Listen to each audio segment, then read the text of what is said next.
Hello, this is Dr. Paul Cottrell, and I'm recording this on November 17th. We're going to go over some of the news. This is dealing with Trump and his transition into the White House, a little bit of my perspective. But before we begin, please make sure you subscribe to all my channels. I have 4 channels on YouTube. I have Brighteon, Bitchute, and Rumble. It's important that you follow all the channels because I do get strikes on YouTube. But I try to premiere as many times as I can to get your feedback during the premiere. Now, you can help also support my work by being a paid member on Patreon. The link is in the description of this video, or you can also donate on my website, the-studio-reykjavik.com. The link is in the description of this video. Go to the website in the bottom of the homepage. You can donate through Stripe, PayPal, or buy me a coffee. That way you help support my work. It is important to know that it's through the donations and the paid members on Patreon that allow me to do these things for free. I have thousands of videos for free to inform you about how to improve your health, what's going on geopolitically, and also what's going on domestically in the United States, and how this may affect financial markets. All right, so I give you a 3-pillar perspective. I've been doing that for years. It's not a new shtick or anything like that. I've been doing that for years. So please go to my store, the-studio-reykjavik.com, and help support by donating. You can also help support by buying the different products that I have. I have lots of ebooks. I have 8 ebooks. I also have lots of supplements. I have a couple modules for classes on pulmonology and immunology that you can purchase. I have a series, a lecture series, only for $50, and you get a lot of information for $50. When you purchase those modules, the pulmonology or the immunology module for $50, you'll get a unique link to log into the class area, and then you will be able to download PDFs on each subject, and you'll be able to see a video lecture by me about that particular topic. And you can log in as many times as you want. There's no limit. So please go to the store and purchase the immunology or the pulmonology modules. You get a lot of information for only $50. And then I have the supplements. I have lots of different supplements.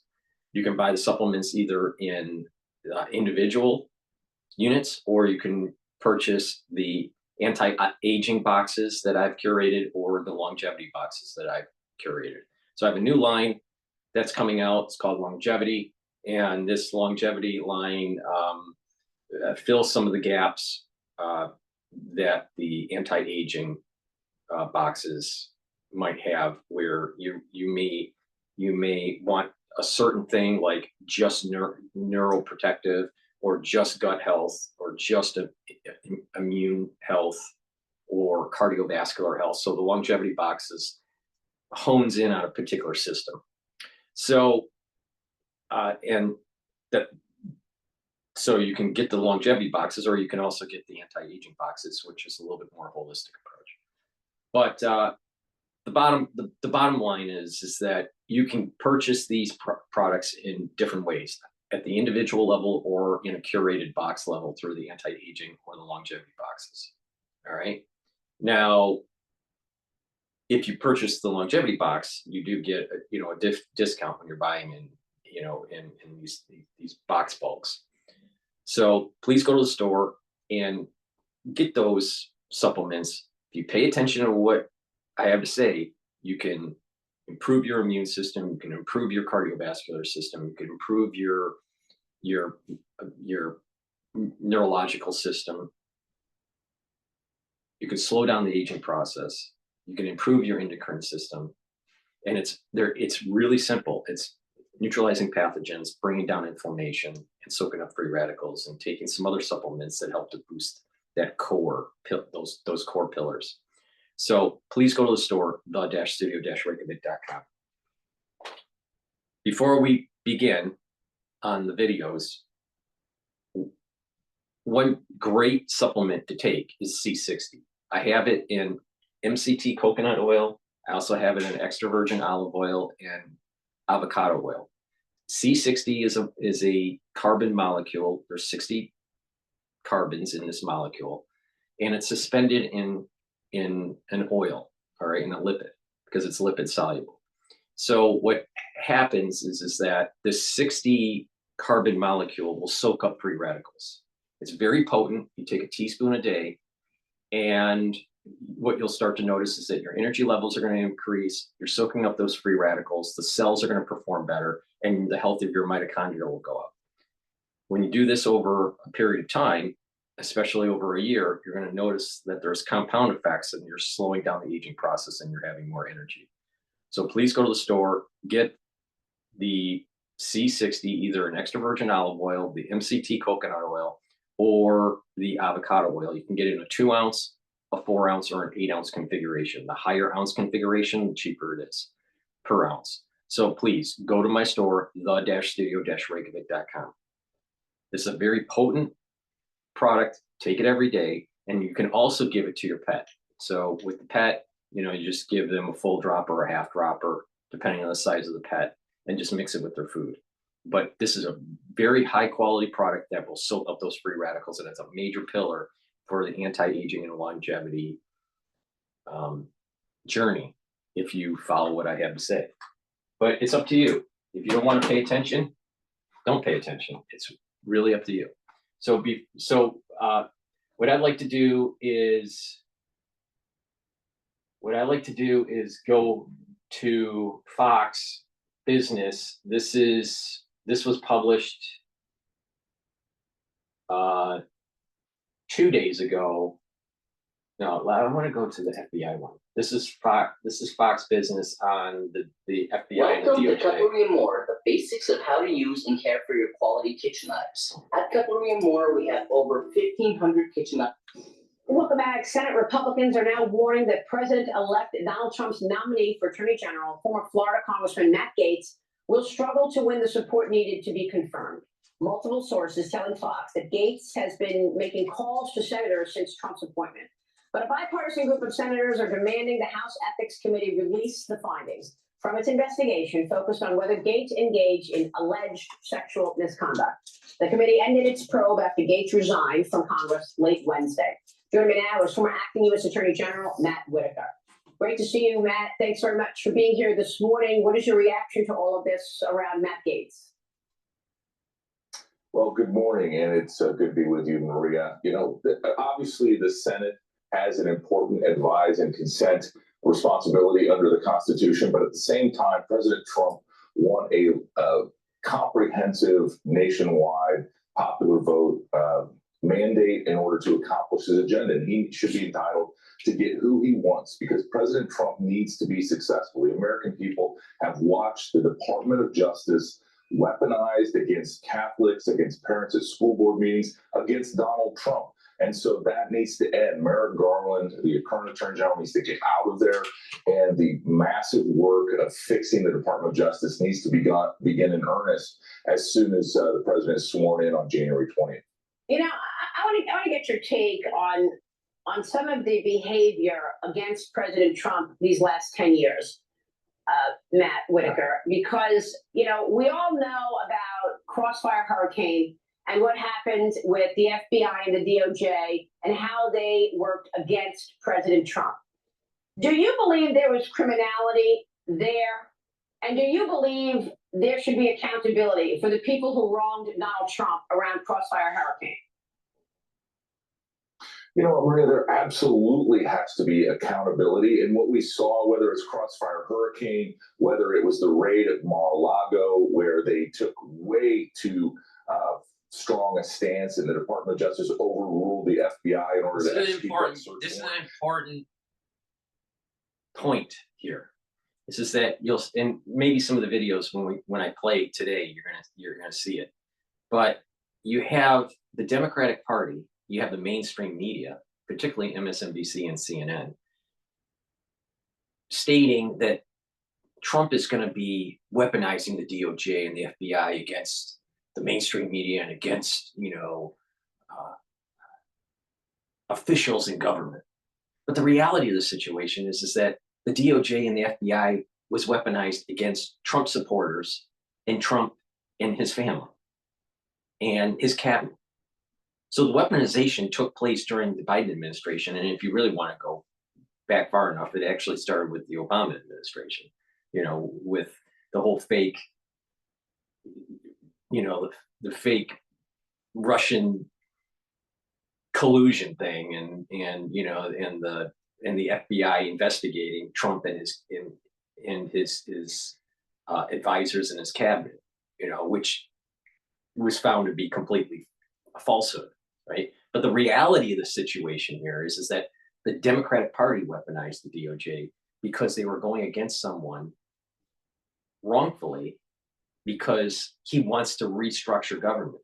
See, if you step back and want to be just apolitical about this, the administrative state and the national security state has increased to a point where it soaks up too much of the resources, the precious resources of the taxpayer dollars. In addition, as it's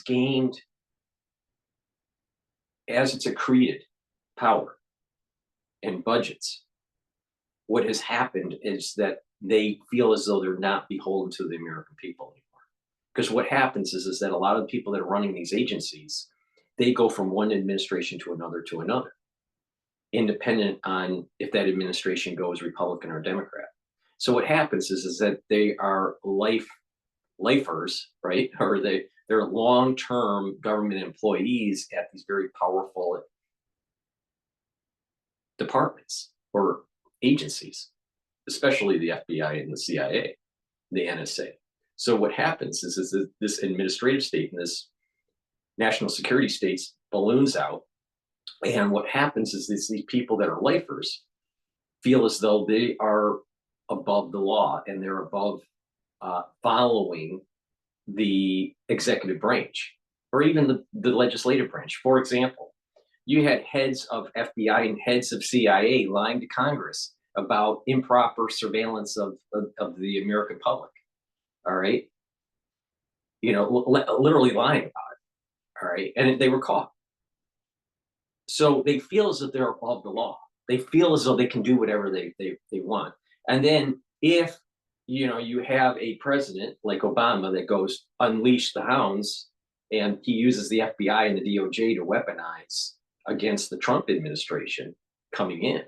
I mean, they were weaponizing, they were going after him before even he was elected in the first term. But, they kept on saying, well, we're going to get him. We're going to get him.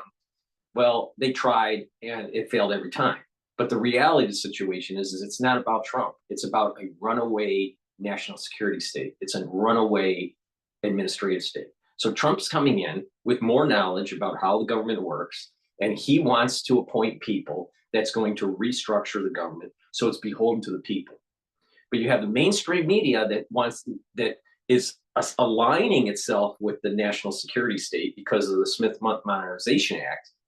And so what will happen is that they will keep on kicking and screaming, saying that Trump and his cabinet and his advisors and his nominees want to weaponize the government, go after the mainstream media, and go after key officials at these governments. The reality of the situation is that they literally were weaponized against Trump. And Trump is trying to get these agencies where they're more efficient, they're using less taxpayer dollars, less people are employed, and less chance of any administration, and any rogue agency director from going and weaponizing the Justice Department and the national security state against the American people. What is wrong with that? We want a president to do that. We want a president to say, you know what, CIA, FBI, you're too big. You need to be truncated. You need a smaller budget, and you need to be more efficient. You don't need so many people. And the people that did weaponize the Justice Department against Trump, before, while he was running for his first term, when he was in his first term, when he was running for, his second term, lost the second term, then he was running for his third term. I mean, they weaponized this thing against him for almost 10 years. So if they did something wrong, if the mainstream media did something wrong, if the heads of the FBI and the CIA did something wrong, then they should be held accountable. If they didn't, they have nothing to worry about. But they're pushing back because they know they broke the law with the mainstream media collusion with the CIA and the FBI and the NSA, demonizing Trump and his supporters and his cabinet, trying to smear him where the voter would vote against Trump. But it didn't happen. Lawfare backfired and it made Trump stronger. Now he's in a position of power and he's trying to elevate people like Pete Hegseth and Tulsi Gabbard and RFK Jr. into positions, even potentially even Kash Patel into positions where they're going to restructure those agencies. And let's, for example, look at just with RFK Jr.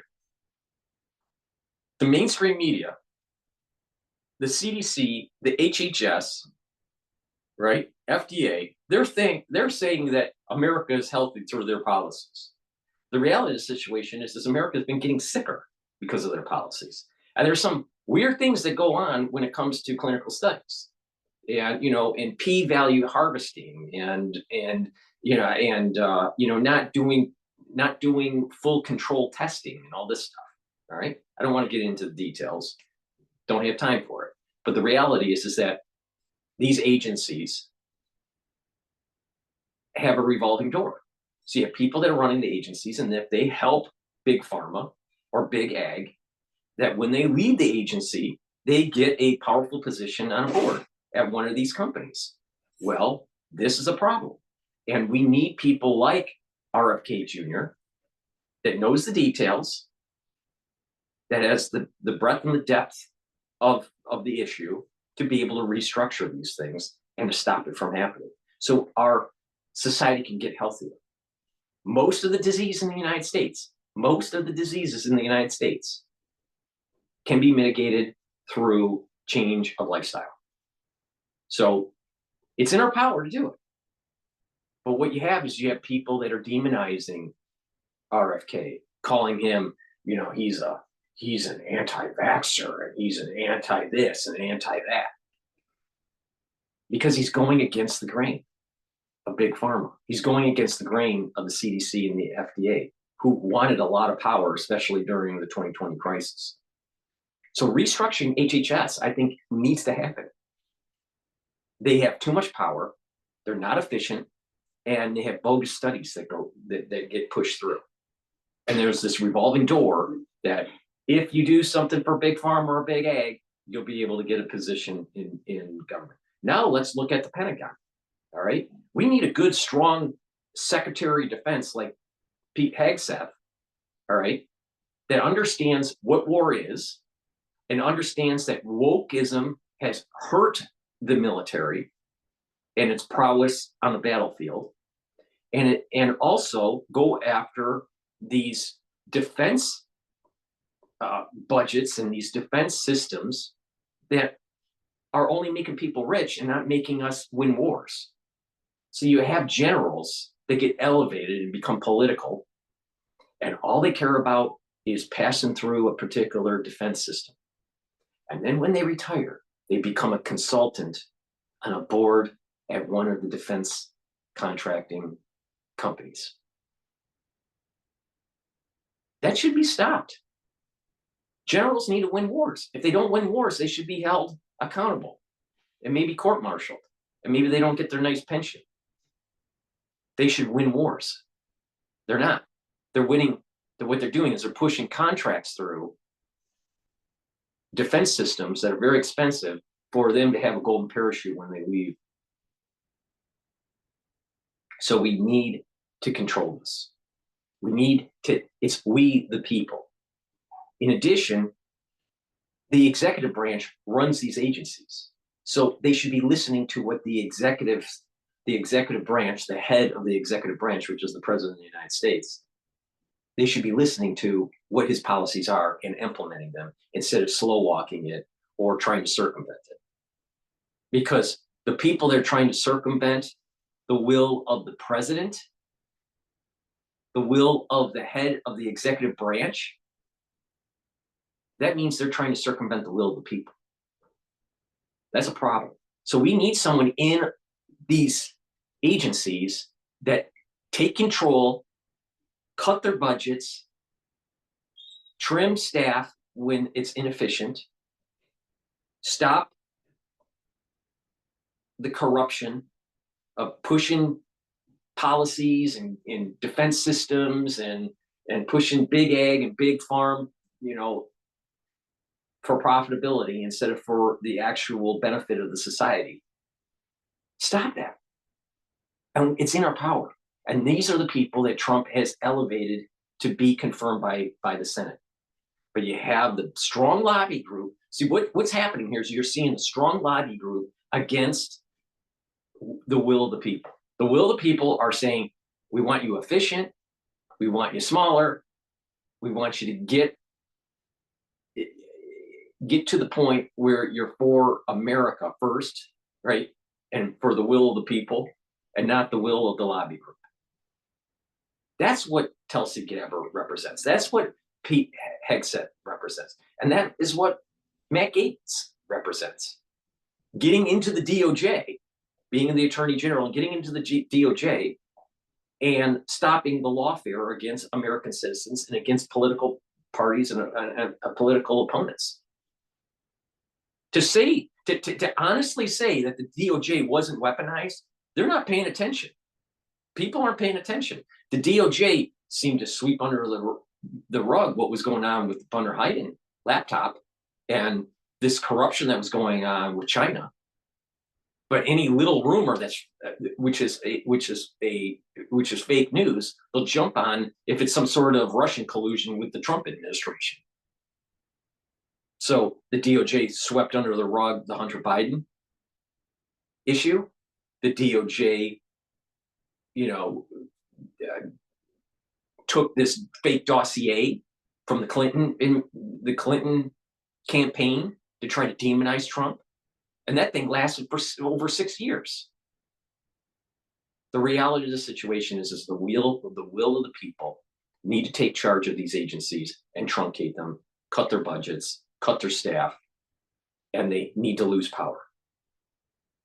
But the lobbying group and the mainstream media, they're going to kick and scream saying that Trump is a dictator. But the reality of the situation, the dictator isn't necessarily the one that is being voted in, no matter what the party is. The dictator is almost decentralized. It's like an oligarchy. And it's through these agencies because they feel as though they're above the law. And they've lied to Congress and they've taken away the civil liberties of the American public. And that's why the Americans are upset. Now, there's two ways to deal with this. We're doing it the safe way. You can do it the nice, peaceful way. And that is restructure the agencies, get rid of the corruption, hold people accountable. If they broke the law, then they should be prosecuted. All right? If they didn't break the law, they don't have anything to worry about. But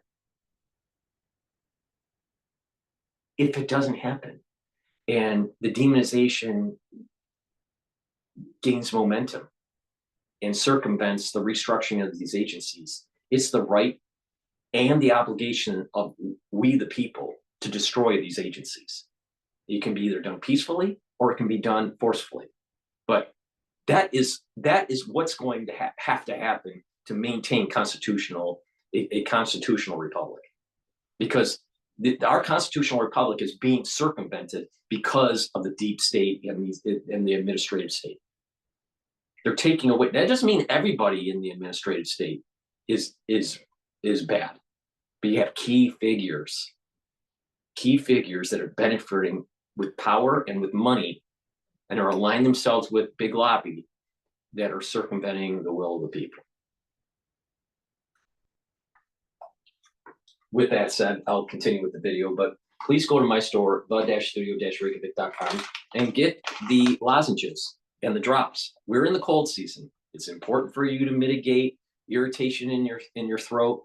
The reason why is that if you allow it to fester, you're going to get worse. So the moment you have an irritation in your throat during the cold season or the allergy season, take the drops and the lozenges that I have. There's structural nanosilver drops and lozenges. It'll neutralize the pathogen, create the secretions, and maintain the mucosal barrier. Really important to circumvent further problem with infection. So please go to my store, the-studio-reykjavik.com. Get the blueberry structural nanosilver drops in 100 count. I also have it in the cherry flavor and in honey and lemon. Very high quality. They have 100 in each of the bags. They're smaller. The drops are smaller. Or get the Manuka honey lozenges, which is a little bit larger, in a 21 count. Works the same way, right? Very high quality structural nanosilver lozenges and drops. Get them for the cold season. If you pay attention, the cases are going up. It's not, where it's super severe, but cases are going up during the cold season, and you're going to need to mitigate it. You're going to get something either at work or at home or at school or wherever, or at the grocery store, wherever you go, right? You're going to get something this season, right? Mitigate it. Deal with it right away. The moment you have an irritation, start taking the drops and lozenges and neutralize that situation and maintain that mucosal barrier so you're mitigating further infection. It works really well. So please go to my store, the-studio-reykjavik.com, and get the drops and the lozenges. All right.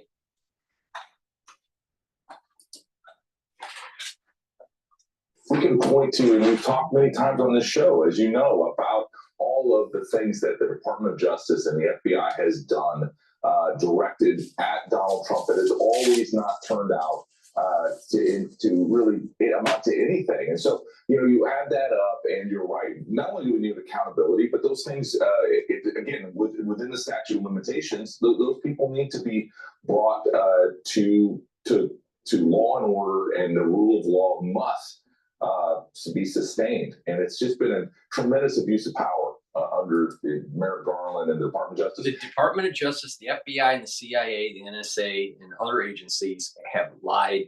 Of course, the CDC and the FDA, even NIH, they've lied to Congress. And you also have these agencies within the DOJ, right, that went after people, after Trump, after his cabinet, after certain types of voters.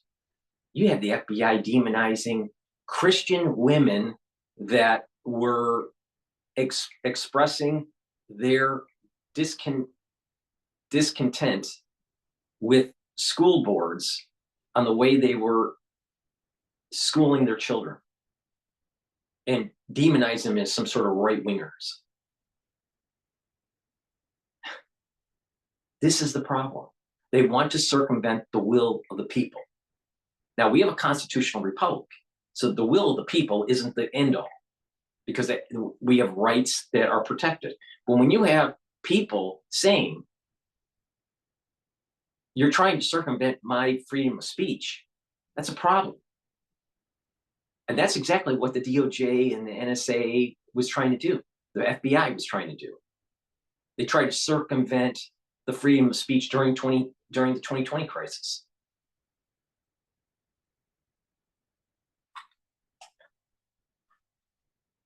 They've been weaponized, and so they need to be held accountable. Now, the rumor is that they're destroying documents, which is also a crime. So if the FBI and these other agencies are destroying documents before Trump gets in, and it's found that, it was incriminating, that's further problems that they're going to be prosecuted on. So you'll have the mainstream media saying, well, Trump is going after and weaponizing and going after his enemies. The reality of the situation is that these agencies are out of control and thought that they could circumvent the will of the people and break the law and lie to Congress. And because Congress at times is run by the Democratic Party, it was allowed to happen, and they were given political cover. But now, because the political cover is gone, now they're getting hunted and they're worried. So they're destroying evidence, and they're trying to use the mainstream media to convince the people that Trump is the demon, is the one that's the bad guy, that's the demon. They're trying to demonize Trump and his administration that's coming in. And it wasn't the Biden administration or the Obama administration that was doing the nefarious activities with the agencies. No, that couldn't be. It must be always Trump. The reality of the situation is that we have an administrative state that's out of control, and the will of the people want to take it down. Now, it can be done peacefully, or it can be done with kinetic energy. Now, I think it's better to do it peacefully. But if this doesn't get settled, it will be done by kinetic energy. Goes all the way back to the Obama administration as well. Yeah, and that's what I'm trying to understand about the upcoming AG position, because the Attorney General will be faced with the possibility of going back to hold people accountable. Right. And I'm wondering if that should be done with the next AG. Yes. Well, Maria, there's going to have to be. Did they break the two law? things that are going The on. bottom line is that did they break the law? Did they take away the civil liberties of American citizens, and did they go after their political opponents? And the answer, most likely, is yes. The average person, if you look at this with wide eyes and without bias, you most likely will say yes. But they need to be investigated, and it needs to go to a court. And if during the court proceedings it is found that they didn't, then fine. But if it's found that in some cases they did, then they need to be held accountable. There needs to be congressional hearings, and also civil and federal, criminal hearings that take place on this. Because these heads, the ones that were running the FBI, the CIA, the NSA, the DOJ, NIH, CDC, FDA, HHS, there was a corruption. They were taking away civil liberties, and they were trying to align themselves through the Smith Modernization Act to push a certain policy through the mainstream media. And they were trying to stop. They were trying to push an agenda, right, for their own political means, personal means, but also for the lobbying group. And then during this last election cycle, they tried to demonize Trump supporters and demonize Trump to prevent him from winning. And they even lied about the polling that was going on in Iowa to try to make it seem like Harris was so close. Harris wasn't close at all. The polls lied. Now, was it the way they were sampling the polls that was so biased to, and it was so biased to, let's say, the Democratic Party? Probably. But there was also a framing that was in the mainstream media that was distorting reality. These people that are reporting the news, report the news without the bias, without the commentary.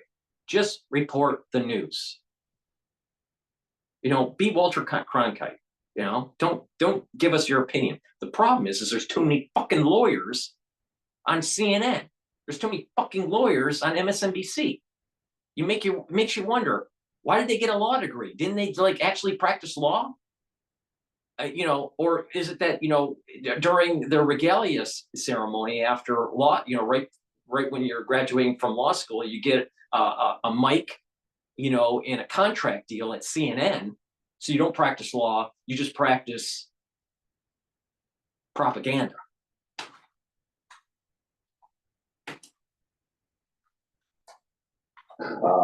this reform, and I think there's a stronger word than reform, but for today, let's call it reform, where you end the weaponization of the Department of Justice, but you also need to restore the Department of Justice to the basic blocking and tackling of law and order, of making sure that violent crime is reduced, to make sure that our national security is always the top. Look at all the crime that's going on in New York. All the crime that's going on in New York. And we had DAs, district attorneys, that were more focused on going after Trump than the crime that was going on in the streets. Because they were told and they believed that he was the existential threat to the Republic. As they phrased it, an existential threat to democracy. Their form of democracy, which is totalitarian. Trump needs to go in, truncate these agencies, and hunt down these people that broke the law. So no president, either Republican, Democrat, Green Party, Independent, doesn't matter. No president or candidate for presidency that will be hunted down like he was. No president should in the future for that to happen. The only way to make sure that doesn't happen in the future is to hold these people accountable, hunt them down, and prosecute them. And all of the things that the Department of Justice should be doing instead of playing politics like it has really for the last decade. Yeah, I mean, what I'm saying is, I mean, at one point someone said to me, people go back in the water when they know the shark is dead, right? So is that the way to get trust back into these institutions? To make the point, to make people understand this will no longer be tolerated. And yes, there will be accountability. Yeah. Yeah, well, if you look at all of the current pending nominations from Donald Trump at the Department of Justice, if I'm a career person that wants to put my thumb on the scale and has been part of the weaponization, I would be very concerned. Yep. Because it's not only just Matt Gaetz, it's Todd Blanche, it's all of the appointments that you're seeing the president roll out. The deep state should be dramatically on the run, and those folks that have caused this weaponization know that it's going to be rooted out once and for all. Now, Matt, there's a good chance that there's going to be serious debate around Matt Gaetz come confirmation season.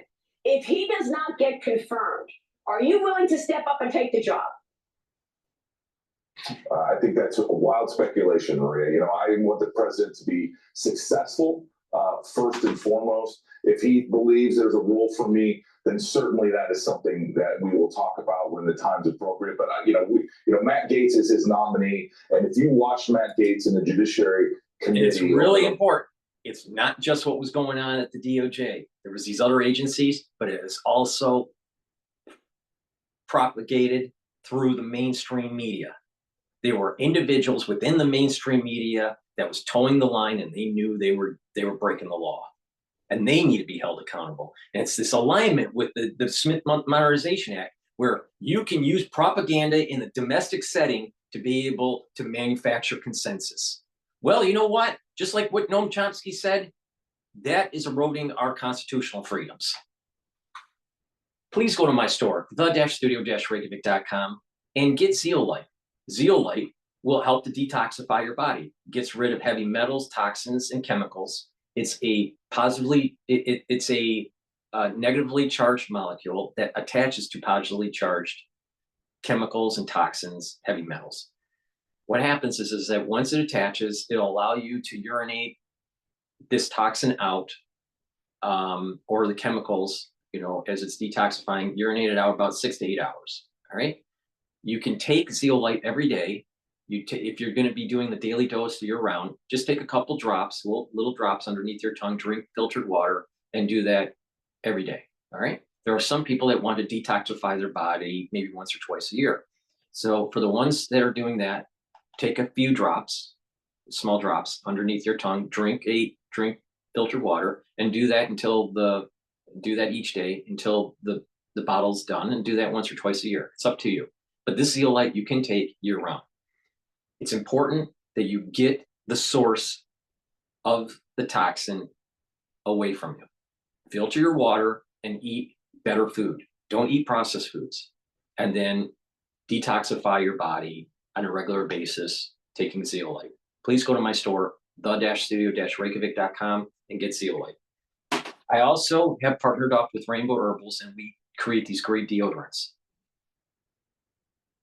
You can get the deodorant either in citrus or you can get it in peppermint, lavender, and tea tree.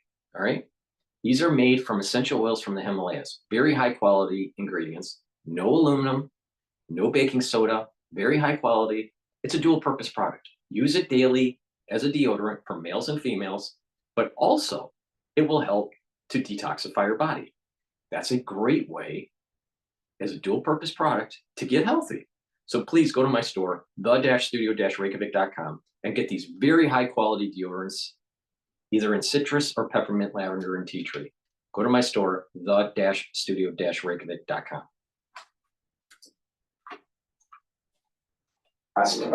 Several years, and in fact, I appeared in front of that committee when I was acting Attorney General. He has been a stalwart to reforming the Department of Justice, to holding people like Merrick Garland and Chris Wray accountable to the people of the United States, and I would expect he would do the same. I understand. Understood, and that was very elegant of you.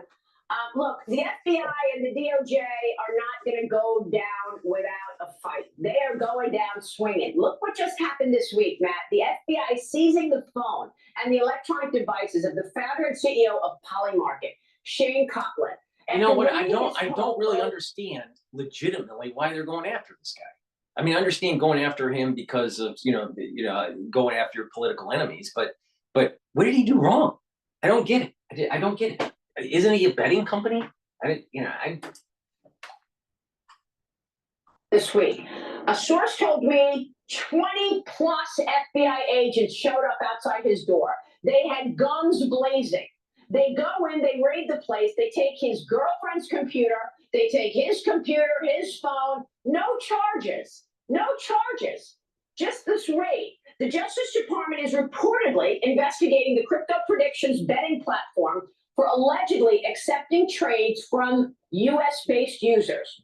Under a 2022 agreement with the Commodities Futures Trading Commission, Polymarket is supposed to prevent U.S.-based traders from making transactions on the platform. But a Polymarket spokesperson claims that the raid is... Okay. If he collected money from U.S. users, then he broke the law. But that's over and above the resources that the FBI needed to raid this guy. This is the point. They've weaponized. They literally have weaponized these agencies. Not only did they weaponize with lawfare and to go after people, but they're using too much force. Like how they raided Mar-a-Lago, how they raided Roger Stone. These people are out of control, and we need people in high positions curtailing this behavior from the FBI. They're out of control. And again, if it doesn't get curtailed peacefully, it's going to have to be curtailed kinetically, because the will of the people have the right and the obligation to stop this crap from happening. Political retribution by the outgoing administration for providing a market that correctly called the presidential election. So, A.G. Whitaker, I ask you, why would this FBI raid happen? Why did they raid his home, take his phone, and then not charge him? What is your assessment of what just took place?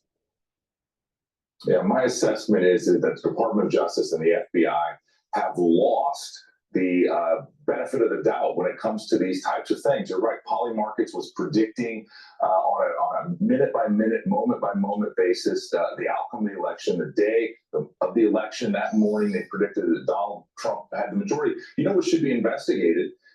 Things like these fake polls, like what happened with Ann Seltzer in the Des Moines Register's famous Iowa poll, where they suggested the eve of the election, 3 days before, that somehow Kamala Harris was going to win by 3 points, when Donald Trump ended up winning Iowa by about 18. You know, that's election interference. That is probably an illegal campaign contribution. As much attention as that issue received at the time. And so, the Department of Justice, again, they need to quit playing politics and go after the priorities of the American people, Maria. And that priority for me is law and order, the rule of law, making sure that violent crime is eliminated in our major cities and protecting our national security. See, and what that I is the think is basic happening. blocking tactic. See, all right, did he probably get users, US users with the betting? Did he know or didn't know? I don't know.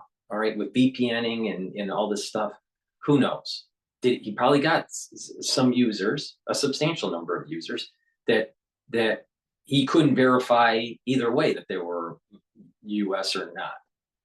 All right. But you shouldn't need 20 plus agents raiding his house. All right. In addition, I think what's going to happen is that the deep state is trying to spin that there's some sort of Russian interference with the betting, Russian interference with Tulsi, and Russian interference with the Trump administration, and Russian interference. They're going to play that game again, and it's going to create a stir in the media because the mainstream media, MSNBC and CNN, will grab it, and then Fox will try to fight it, and it'll create a habit. But the reality of the situation is that Trump needs to get someone in the FBI, running the FBI, and clean house, and stop this crap from happening. See, what they want to do is they want to demonize Trump and say it's some sort of Russian interference and maintain and keep the war going on in Ukraine. I mean, they've been doing NATO expansion and trying to get Russian resources way before Trump even decided to become president. Because that started right after Bush Sr.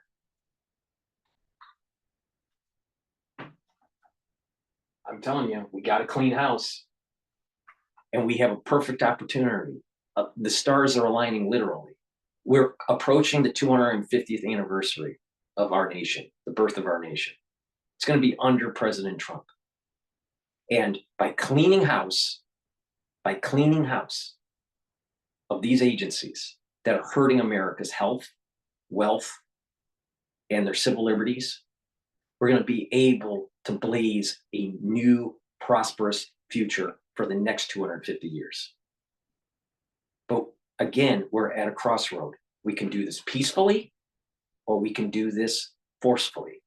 But either way, it's the right and obligation of the American citizen to make sure that we protect our constitutional freedoms, period. And that is well established in the Federalist Papers.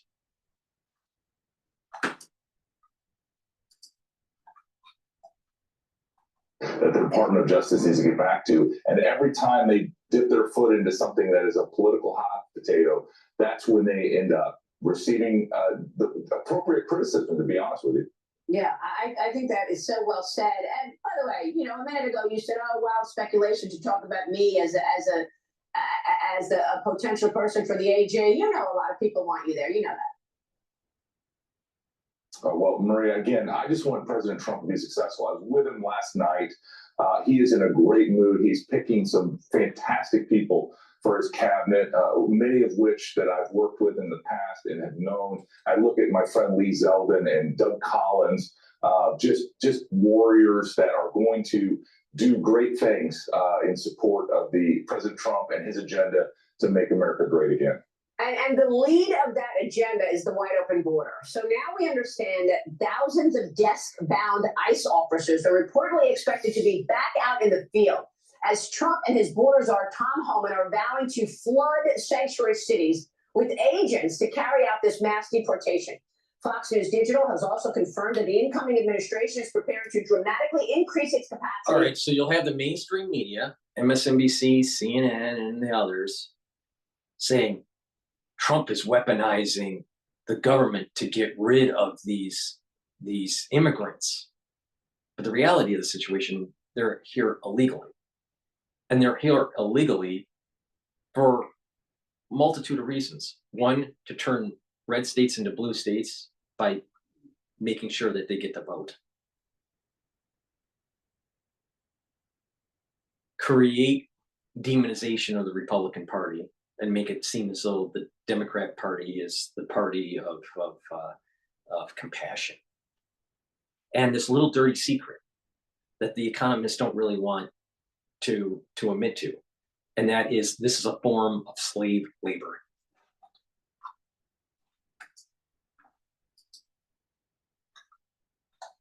Detain illegal migrants as part of that deportation operation. Blue cities like New York City are already announcing the closures of migrant shelters, AJ. Your reaction to that, what do you think this is going to look like? It's going to be a glorious day in America.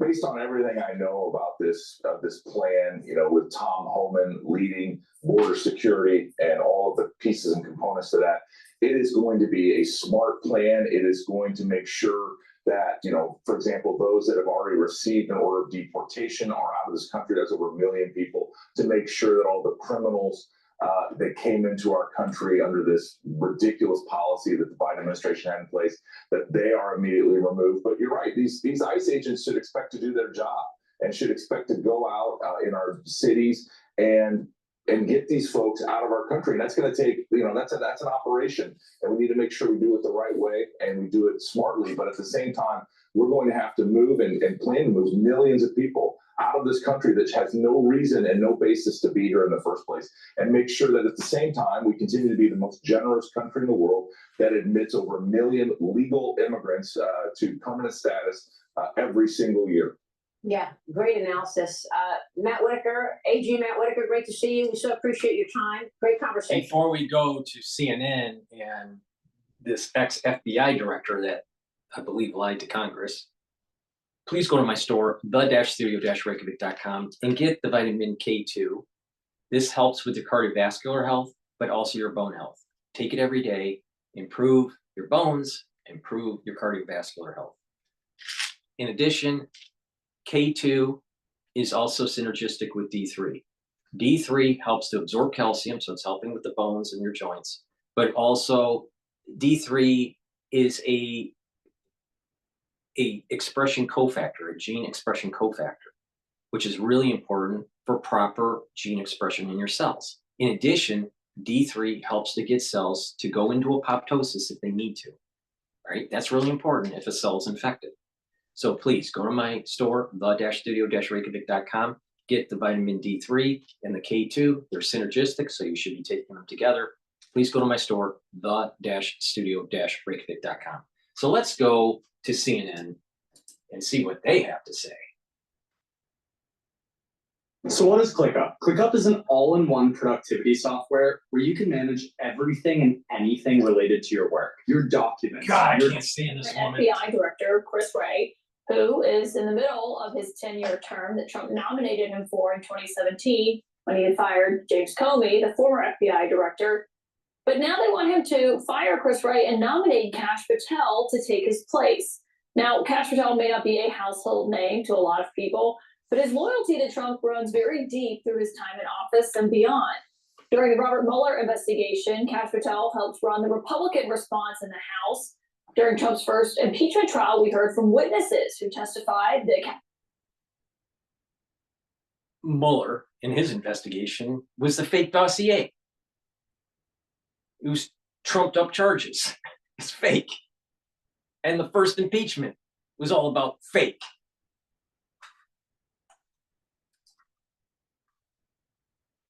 Patel was running a secret back channel. So look at to this. Trump when Look at the way they frame this. Trump's mini scandals, the Mueller investigation.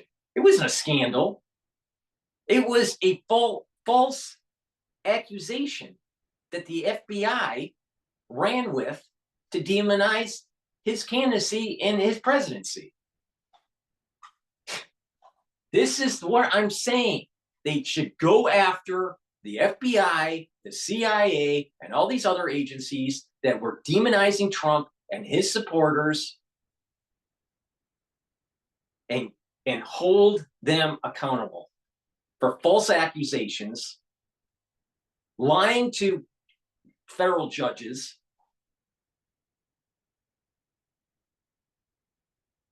and also the mainstream media and the way they frame this.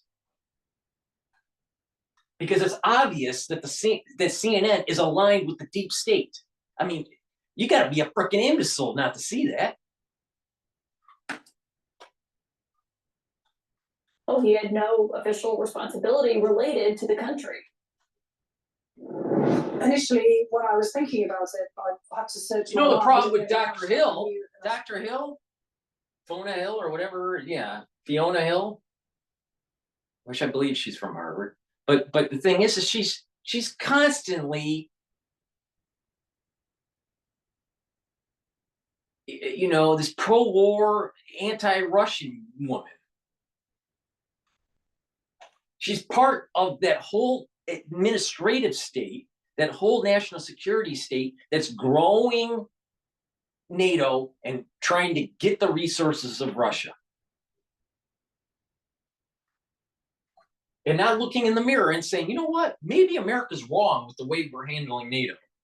Maybe America's wrong with the way we are handling demonizing Russia. But if you say that, they're going to consider you a Russian agent. Security Council was Kash Patel. Kash Patel also went on to play a role in the classified documents investigation. Trump at one point named him as a representative for access to presidential records of my administration. When Trump was later charged in that case, Patel was questioned by investigators after he made claims like this on television. What I can tell you definitively is that President Trump was a transparency president. President Trump, on multiple occasions at the White House, declassified whole sets of documents. Patel eventually. How's that a scandal? Sweeping purge of defense officials. The Washington Post reported that he pushed the conspiracy. What's wrong with? Let's go through these. Mueller's investigation wasn't a scandal. Trump was being falsely accused of with the fake dossier that led to an impeachment, first impeachment. The classified documents, Trump can classify whatever he declassify whatever he wants. He was the president of the United States. And if you don't believe me, listen to Mark Levin and all, you know, and all the details of the act, the Presidential Act, the Declassification Presidential Archive Act, or whatever it's called. The Defense Department purge. What's wrong with going in and purging some of the deadwood in the Pentagon? You know, by the way, we're still looking for the $2.4 or $2.6 trillion that the Pentagon lost.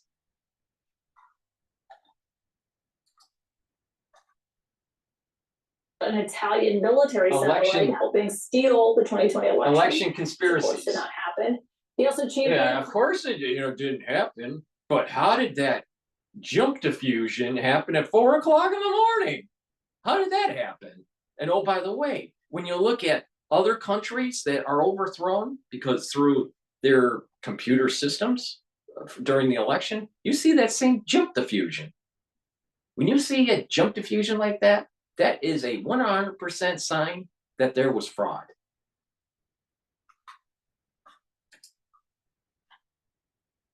January 6th. January 6th rioters. And he was in court earlier this year when Trump was convicted in Manhattan in his criminal hush money case. So wait, it's a criminal hush money case. All right. With the January 6th thing, that was entrapment that was going on there. There's no doubt about that. There people were being entrapped to move in, and chaos erupted during that situation.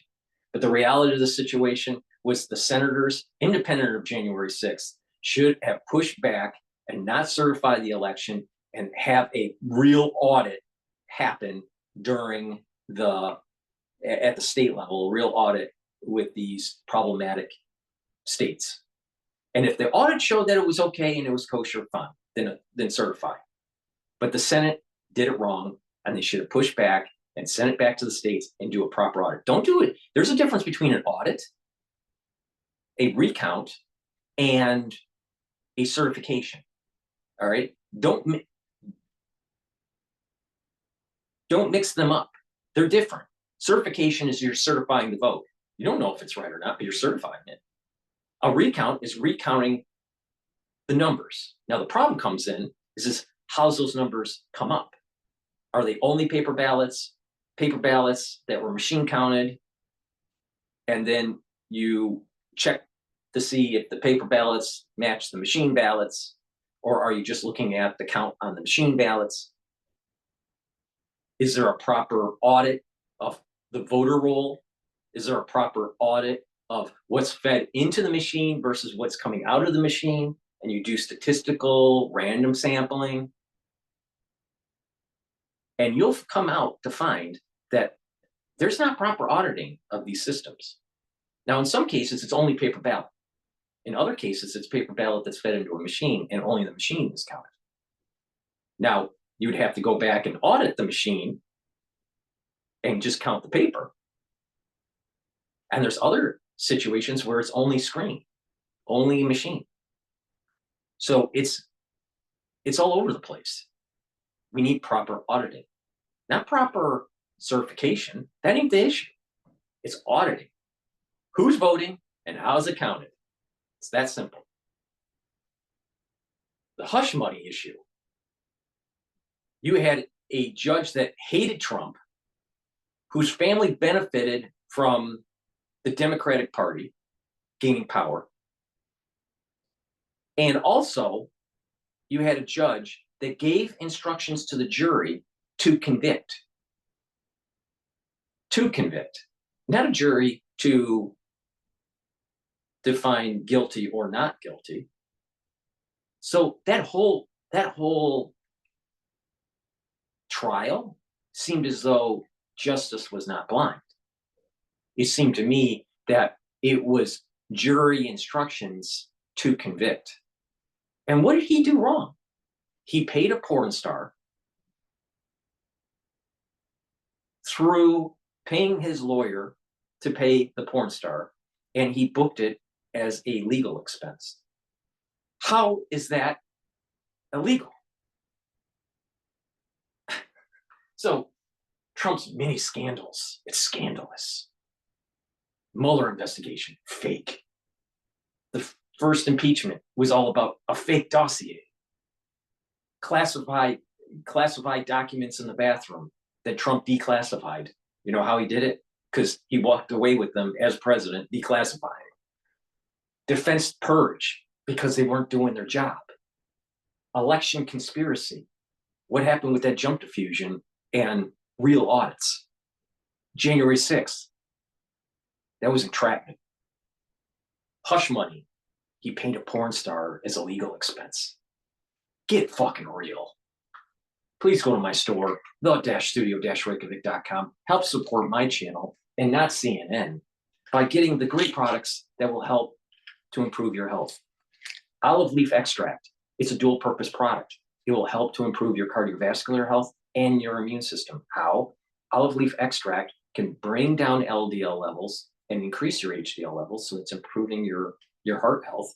But also, olive leaf extract brings down inflammation. And by bringing down inflammation, you're reducing the chances of building up new plaque, and you're helping your immune system. So please go to my store, the-studio-reykjavik.com. Get the olive leaf extract. Take it every day. It's a simple supplement, and it's dual purpose. It's helping your heart, and it's helping your immune system. Go to my store and get the olive leaf extract. Nattokinase, which is also synergistic with olive leaf extract. It helps to break up clots because it's fibrinolytic, but it also helps to bring down LDL levels and increase your HDL levels, so it's improving your cardiovascular health. Please go to my store and get the nattokinase. Go to my store, the-studio-reykjavik.com. The link is in the description. Trump at one point considered putting Patel in a key intelligence post the last time he was in office, even floated as an option, Patel as an option for CIA director. It was Bill Barr who also talked Trump out of giving him the #2 job at the FBI. Patel's loyalty has won repeated praise, though, from President-elect Donald Trump. Cash Patel, where's Cash? Do you mind if I introduce you? Cash? Cash Patel is here, one of our real warriors. A real warrior. Cash is fantastic. Yeah, He's an example of a good one. The devotion to Trump runs to the core of what he hopes to accomplish in a second term. We got to put in all American patriots, top to bottom. I thought So here's the problem with CNN. CNN is trying to get you to think that having a loyalist within the Trump administration is a bad thing for America. it's a bad thing for the deep staters. They're trying to circumvent your constitutional freedoms. The deep staters don't want loyalists within the Trump administration because that's how they stopped Trump in his first administration. They had too many non-loyalists, too many people that were trying to undercut Trump and his administration. And then Trump started wising up. And so he's thought about it for 4 years. Now he's coming in and saying, you know what? We have to root out the deep state. And so the deep state hates that, and they're going to try to demonize anyone that is a loyalist. You know, the reality of the situation is we got a runaway government that needs to be truncated, and the number of positions need to be eliminated, and their budgets need to be cut. They need to lose power. There's nothing wrong with getting the right people in to get the job done. Look at Sessions, for example, who was an attorney general. He didn't do anything. He let Mueller just go. He let Mueller just do whatever he wanted. Sessions didn't even go after Hillary. Hillary had classified documents that she should have never had. A president can have classified documents. Even Biden broke the law because he had classified documents when he was VP. He didn't have the authority to have those classified documents. Now, if he did it on accident, fine. But if he did it on purpose, it's a big problem. Now, it looked like Hillary did it on purpose because magically she used Bitchute.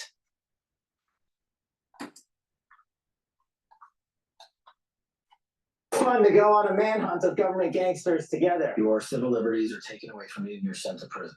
We will go out and find the conspirators, not just in government, but in the media. Yes, we're going to come after the people in the media. Fuck yeah. Cottrell That's exactly what they need to do. They need to destroy the Smith Modernization Act. Cottrell has described the media as, quote, the most powerful enemy the U.S. has ever seen. And as for those who served in Trump's administration, he is very clear about those that he would like to also go after. Brennan, Clapper, Comey, McCabe, Strzok, Barr, Haspel, Esper, what have you. Fuck yeah. One of the names you heard there is my source tonight, former FBI Deputy Director Andrew McCabe. Andrew, can we just start on Chris Wray in and of itself? We'll get to you in a moment since you're midterm here. But on the 10-year term that the FBI director gets, it's there to insulate the job. This is a person that lied to Congress. This is a person that tried to circumvent your civil liberties. This is a person that tried to demonize Trump on fake dossiers and fake collusions and fake this and fake that. And the mainstream media was promulgating this crap.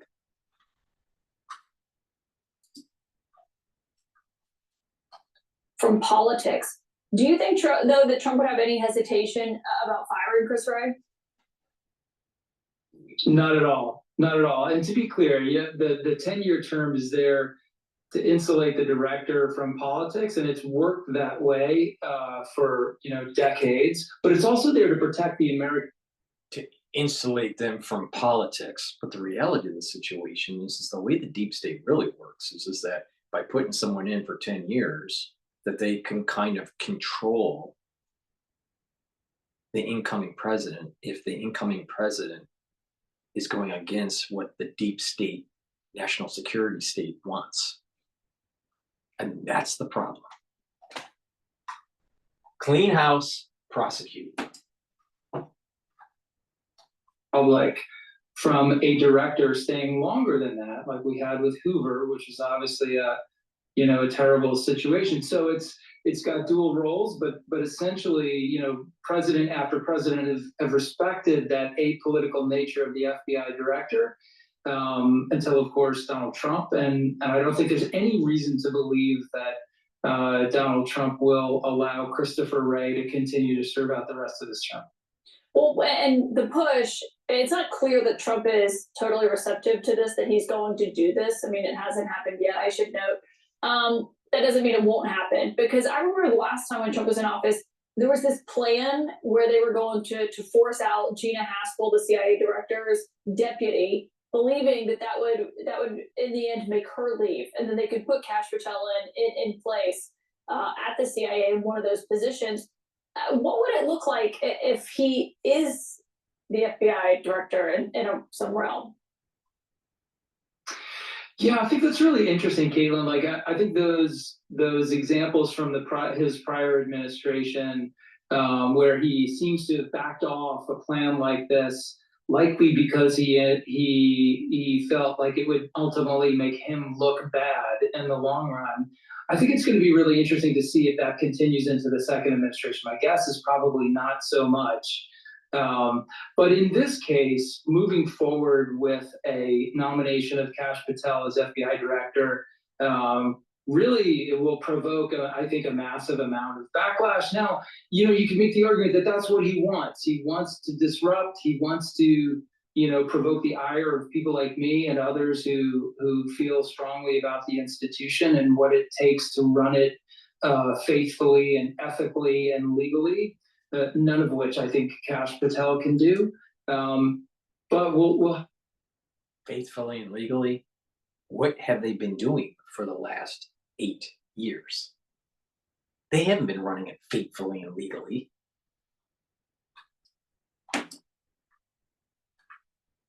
Let's see. I think at the end of the day, Kash Patel is profoundly incapable of running the FBI. He is absolutely unqualified for that position. He's never run anything in his life that I'm aware of. He's never managed or led an organization of any type.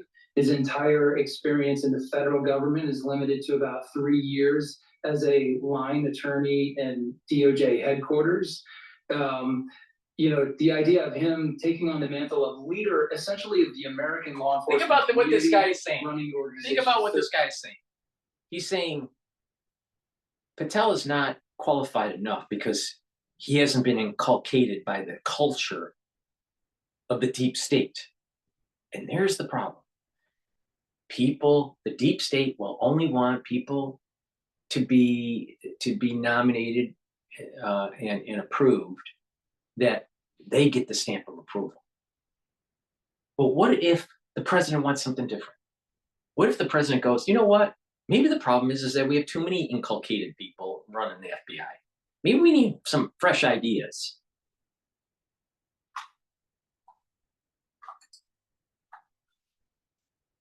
$7,000 people, 400 locations in the United States, people serving all over the globe in incredibly sensitive capacities, working with the intelligence community, and really standing as the representative of law enforcement in this country. The idea that Kash Patel would walk into a room of police chiefs and sheriffs and command any level of respect and recognition is absurd.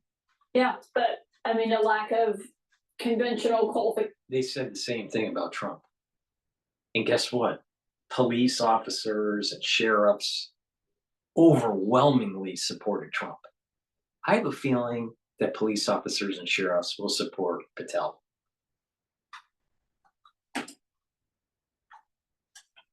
Has clearly not stopped Trump in these other positions.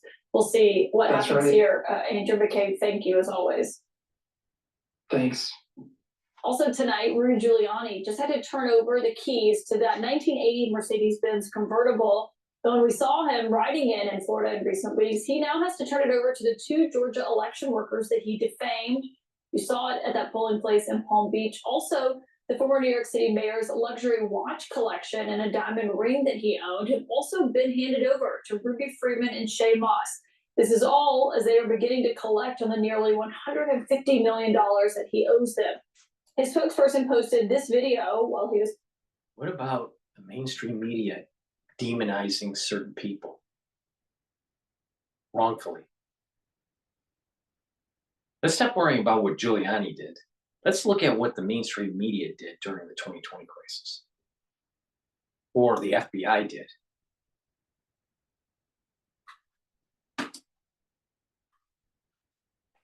The watches yesterday at a FedEx store in Florida. One of them is from Giuliani's grandfather. 2 were gifts from European leaders after September 11th. The court-ordered deadline for Giuliani to surrender his most valuable possessions expired today. Of course, these women are still fighting in court for his $3.5 million Palm Beach condo and also 4 Yankees World Series rings. We'll keep you updated on that front. Oh my gosh, this is so comfortable. All right, before we go to the next video, please go to my store, the-studio-reykjavik.com, and get that ashwagandha root.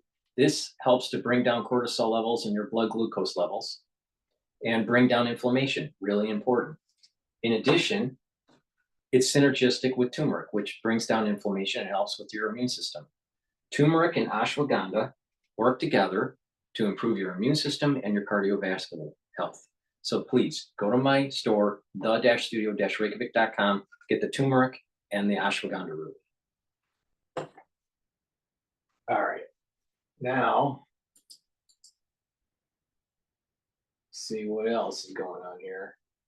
Oh, Fox News just interviewed Speaker Johnson here. Speaker, after a late night and an early morning, welcome back to Fox News Sunday. Great to be with you. Okay, so let's start here. The House Ethics Committee has been investigating one of President Trump's nominees, former Congressman now, Matt Gaetz, for Attorney General. And they say that their Friday meeting was postponed, not canceled, but it doesn't look like that report that may have come from them is going to be released. Democrat Congressman Glenn Ivey sits on that ethics committee. Here's what he says about us ever seeing that report. There's precedent for that. Can't really get into what's going on now, but the fact that someone has left the Congress does not mean that the report can't be released for additional information for that matter. So you know our intrepid Chad Pergram, congressional correspondent, he says that there are at least 2 times a report has been released after a member left Congress. Why be against the transparency? And listen, this report may clear him. I mean, for somebody who's going to be the top federal law enforcement officer in this country. Yeah, so I don't know anything about the contents of the report because the way the rules work, of course, the Speaker of the House can't put a thumb on the scale or be involved in an ethics committee report. What I do know is that the comments about this being there's a precedent for releasing reports is not exactly accurate. Yeah, there are 2 breaches of the tradition in the past under very extraordinary circumstances. I don't think this meets that criteria. Look, Matt Gaetz is a colleague of mine. We've been serving together for more than 8 years. He's one of the brightest minds in Washington or anywhere for that matter. And he knows everything about how the Department of Justice has been weaponized and misused. And he will be a reformer. And I think that's why the establishment in Washington is so shaken up about this pick. But with regard to the report, there's a very important reason for the tradition and the rule that we almost always followed. And that is that we don't issue investigations and ethics reports on people who are not members of Congress. I'm afraid that that would open a Pandora's box because the jurisdiction of the ethics committee is limited to those who are serving in the institution. That's its very purpose. And I think this would be a breach of protocol that could be dangerous for us going forward in the future. So his nomination will obviously have to go through the Senate the Senate Judiciary Committee. And that's going to be a long process. Our next guest coming up, Senator Chris Coons, is part of that committee. He says the report should be released, but he's not the only one. It's not just Democrats. Here's for Republican Senator John Cornyn. I think there should not be any limitation on the Senate Judiciary Committee's investigation, including whatever the House Ethics Committee has generated. Do you want to see it? Absolutely. He's open to issuing a subpoena to the House Ethics Committee. How do you see this playing out? Well, look, I hope that the Ethics Committee will stick by our tradition and protocol for the reasons I just articulated. I think this would take us down a path there where I don't know how we return. If the House Ethics True Earth is making laundry easier. You heard that right. Laundry easier. If the House Ethics Committee and its resources, which are significant, substantial, could be used to investigate people who are not in the House, then where would that end? I mean, people could weaponize that function of government as well. The reason that Matt Gaetz is such an exciting pick to so many people is because he will go in and reform the Department of Justice. It desperately needs it. Look, he and I sat on the Judiciary Committee together for almost 7 years before I became Speaker of the House. And we heard the evidence. We saw the evidence of lawfare. We saw how the Department of Justice had been used for political purposes, how they targeted Catholics in some examples, and parents at school boards and pro-life Americans. This is not what our system of justice was built to do. And Matt Gaetz will. They demonized them. They demonized people that were trying to inform the public during the crisis of 2020. They demonized the Trump administration. They demonized people that are pro-constitutionalists. You know, the problem is we got a runaway administrative state and they need to be hunted down. Now we can do it peacefully or we can do it with a lot more force. Hopefully it's done peacefully. But if they keep on kicking and screaming and they keep on demonizing and they keep on slow walking reform, it's going to end up in the future as a kinetic event between the will of the people and the administrative state. And shake it up. And I think most of the American people understand that's an important function. Well, to be fair, he was a member when the investigation was underway. We'll see now how the battle maybe between the Senate and the House sides play out as he proceeds in the confirmation process. In the meantime, President Trump has made it clear if his nominees get stuck, he wants the Senate to move ahead and possibly the House cooperating with this idea of recess appointments. Forbes says this, that lawmakers in both the House and Senate would have to agree for the Senate to adjourn for more than 10 days as the Constitution requires both chambers to agree in order to adjourn for more than 3 days. So there would have to be House and Senate action. National Review says this about your role in that. It says the very idea that the Speaker of the House would collude with the President to undermine the Senate's constitutional role and effectively make the legislative branch a passive plaything of the executive should outrage any member of Congress. Would you take steps to put things into recess so those appointments could happen? Listen, I believe in the principle of a new president being able to choose his team, and that used to not be a controversial notion. We're in a time of very divided government and a very partisan atmosphere in Washington. I wish it were not. I wish the Senate would simply do its job of advice and consent and allow the president to put the persons in his cabinet of his choosing. But if this thing bogs down, it would be a great detriment to the country, to the American people. Remember, they just delivered a mandate to the president, an overwhelming popular vote victory, and of course, electoral college victory. And they have sent the message that America First policies should be the rule of the day. So the persons that the president is choosing will help with that agenda. They will take their leadership in these agencies and they will reform them as the people expect and demand. So we'll evaluate all that at the appropriate time and we'll make the appropriate decision. There may be a function for that. We'll have to see how it plays out. Okay. You've had a specialty as a constitutional lawyer. I knew you for years in that role before you proceeded into what you're doing now. Here is the Wall Street Journal editorial board on the constitutionality of these recess appointments. They say it's unconstitutional, anti-constitutional. It would eliminate one of the basic checks on power that the founders built into the American system of government. If Mr. Trump gets away with it, the next Democrat to win the Oval Office would whoop through left-wing nominees, and whoever holds the presidency would gain unilateral power to name cranks and cronies to offices of immense authority. You talked about opening a Pandora's box by going against tradition earlier in the show. Isn't that what this would do? Would you worry about a Democrat president installing whomever he or she wanted without the restrictions of the Senate confirmation process? Look, I've been a jealous guardian of the Constitution my entire life, and it was my career before I came to Congress, and I've demonstrated over and over that we need to flush the system, and we need to repopulate its gut biome so we can have a good government for we, the people. Please go to my store, the-studio-reykjavik.com, and help support my work in covering this crazy crisis that we're in, and get the supplements that I offer, like the probiotics.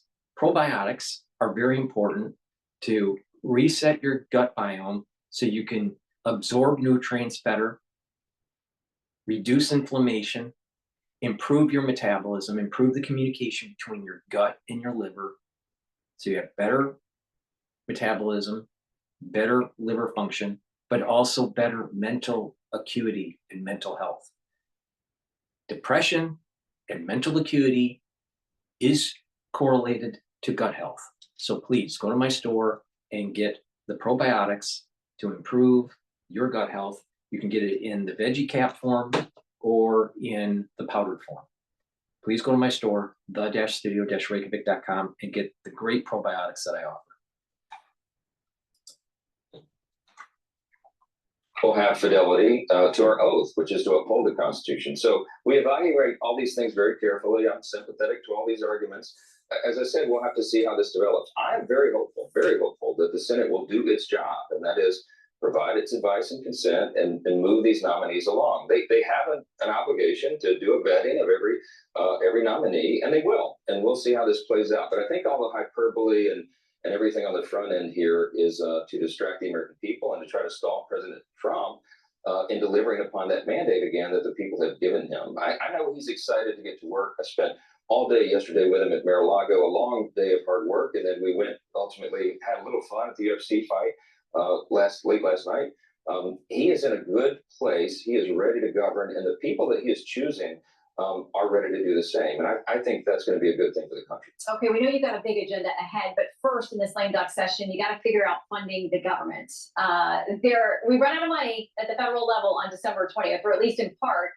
So what is the plan? A short-term measure, a long-term effort? I know you have wanted to get all of the appropriations bills passed. Is it possible to do that? What do we do come that clip? Well, it's getting more and more difficult to get all of those bills done. Here's the reason why. The House has done its work. The Senate has not. Chuck Schumer is still the Democrat leader there in the Senate, and he has refused to put a single appropriations bill on the floor. That's not how the process is supposed to work, so it's broken down in that regard. So we're running out of clock. December 20th is the deadline. We're still hopeful that we might be able to get that done. But if not, we'll have a temporary measure, I think, that would go into the first part of next year and allow us the necessary time to get this done. And I think that would be ultimately a good move because the country would benefit from it, because then you'd have Republican control and we have a little more say in what those spending bills are. But the new reform agenda begins in earnest as soon as President Donald J. Trump takes the office in January, and we have a full agenda to run. It's going to be a very aggressive first 100 days of the new Congress. And we're getting all the members of Congress ready for that. The House has been preparing for this for almost a year. And now the Senate, under its new leadership, leader-elect Thune, he and I met this week. We talked about this aggressive agenda, and he told me he is ready to go and deliver on that America First, those America First policies. So it'll be a very good. So before we go to Cash Jordan about the deportation in New York, please go to my store, the-studio-reykjavik.com. Get the digestive enzyme complex. This helps to break up carbohydrates, proteins, and lipids. It lessens the load on your pancreas. That's very important when you get older. In addition, you can take the digestive enzyme complex. If you're an athlete, take it to be able to break up your pre and post-workout nutrition so you can recover quicker. So please go to my store, the-studio-reykjavik.com, and get the digestive enzyme complex. In addition, there's enzymes in this complex that help to break up glycoproteins, which is really important, especially in the 2020 crisis. And it also has bromelain in it, which is fibrinolytic that helps to break up clots. So this is a great dual purpose product. Please go to my store, the-studio-reykjavik.com, and get the digestive enzyme complex. Vitamin B complex, very important for cellular metabolism. The first few vitamins are very important for the electron transport chain, which helps to boost up ATP in your mitochondria. Please go to my store, the-studio-reykjavik.com, and take the vitamin B complex. When we get older, we also need to protect our neurons. And to protect our neurons, by taking vitamin B complex, that's really important. So please go to my store, the-studio-reykjavik.com, boost up your energy, improve your cellular metabolism, and protect your neurons. The world is in turmoil, all right? And there's going to be a lot of pushback by the administrative state against Trump. And so there are going to be people that on both sides of the aisle that won't be able to sleep at night. So please go to my store, the-studio-reykjavik.com, and get the Goodnight Formula. Goodnight Formula has tryptophan and melatonin in it. This is a great way to get the 3 cycles of REM sleep that you need in the deep sleep. to be able to consolidate memory, to detoxify your central nervous system, and to be well rested. It is important to not have chronic sleep deprivation. If you have chronic sleep deprivation, you're increasing the probability of early onset of dementia. So please go to my store, get the Good Night formula, take it on a regular basis to get the good night's sleep that you need to consolidate memory, detoxify your body, and to be well rested. Go to my store, the-studio-reykjavik.com. All right, what's going on in New York? Okay, this Ep25 court. This is amazing for stews and gravy. Absolutely stunning. Again, this one's based on the dishes and. So, around 476,000 individuals live in New York City who are undocumented, and now they're worried that that might not last too much longer. Because even though this is America's largest sanctuary city, which still houses around 60,000 asylum seekers, many immigrants of all backgrounds are very worried that federal agents could soon be here looking for them. President-elect Trump promising mass deportations on day one of his second term. Today, thousands of protesters took to the streets in a show of solidarity and defiance against Trump. We're here to send a message loud and clear after the election that even though this administration is going to target immigrant communities, that we're here to stay. New York is a sanctuary city where undocumented immigrants are largely shielded from immigration agents. Those convicted of serious crimes do face deportation, but police commanders believe they're a tiny percentage of the thousands who poured into the city. Trump's pick for border czar, Tom Homan, promises to carry out his mass deportation plan with or without the cooperation of so-called sanctuary cities. We'll know who we're going to arrest, where we're most likely to find them. He's setting up right now a battle between the federal government and the state and city government. Can a locality decide to circumvent federal immigration laws and prohibit federal law enforcement from doing its job? But if we can't get assistance from New York City, we may have to double the number of agents we send in New York City.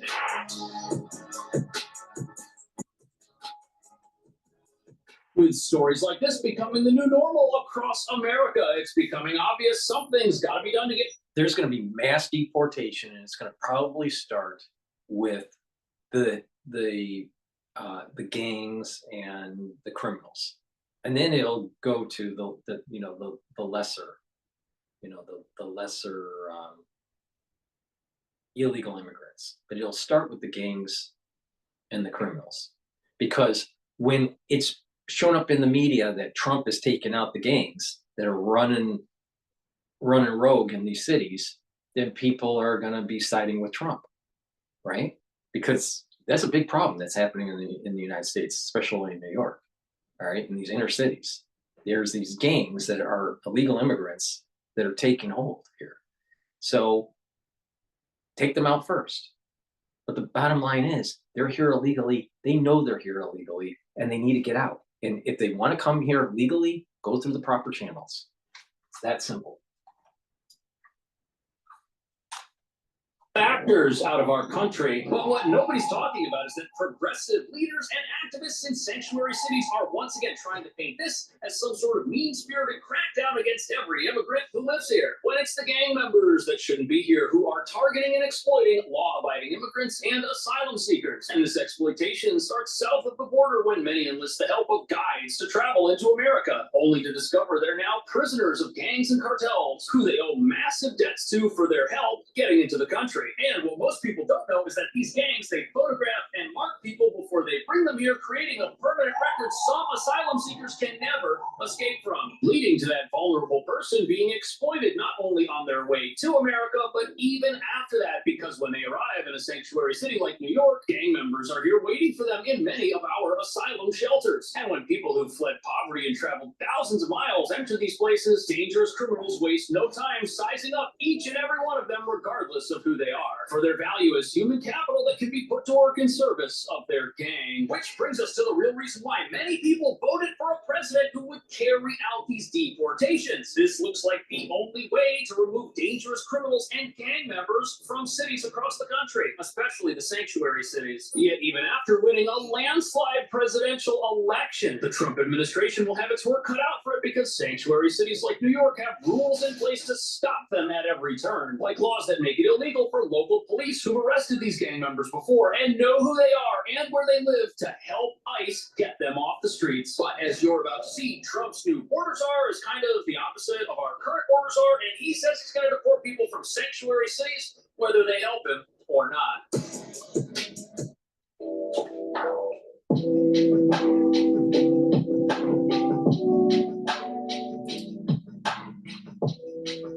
Or not.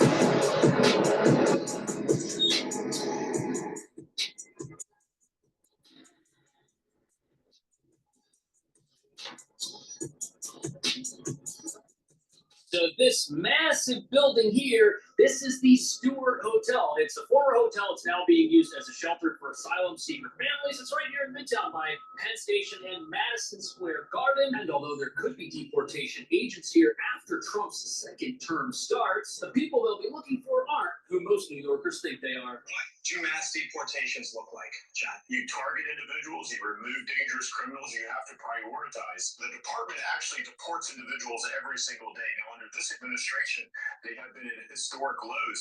And as you mentioned, so it looks like these deportation efforts, they're going to focus on dangerous criminals and gang members. And it also looks like people currently get deported every single day in America. And although there have been fewer deportations than normal and way more border crossings than normal over the last few years, which has led to more of the wrong people making their way into the country, it sounds like the Trump administration is not going to be looking to round up millions of people and send them somewhere. No. In fact, they've only got about 6,000 deportation agents right now. Yes, they can hire more, but it would take time to go through that process, and the resources really aren't there for what many activists in New York claim everybody should be afraid of. And some of the activists at these protests, they're U.S. citizens. They don't have anything to worry about, or they're green card holders with permanent residency. On top of that, asylum seekers have a legal right to remain in America while their court case plays out, which means most of the folks who live here, they don't have anything to worry about either, unless they're already wanted by federal immigration authorities for something.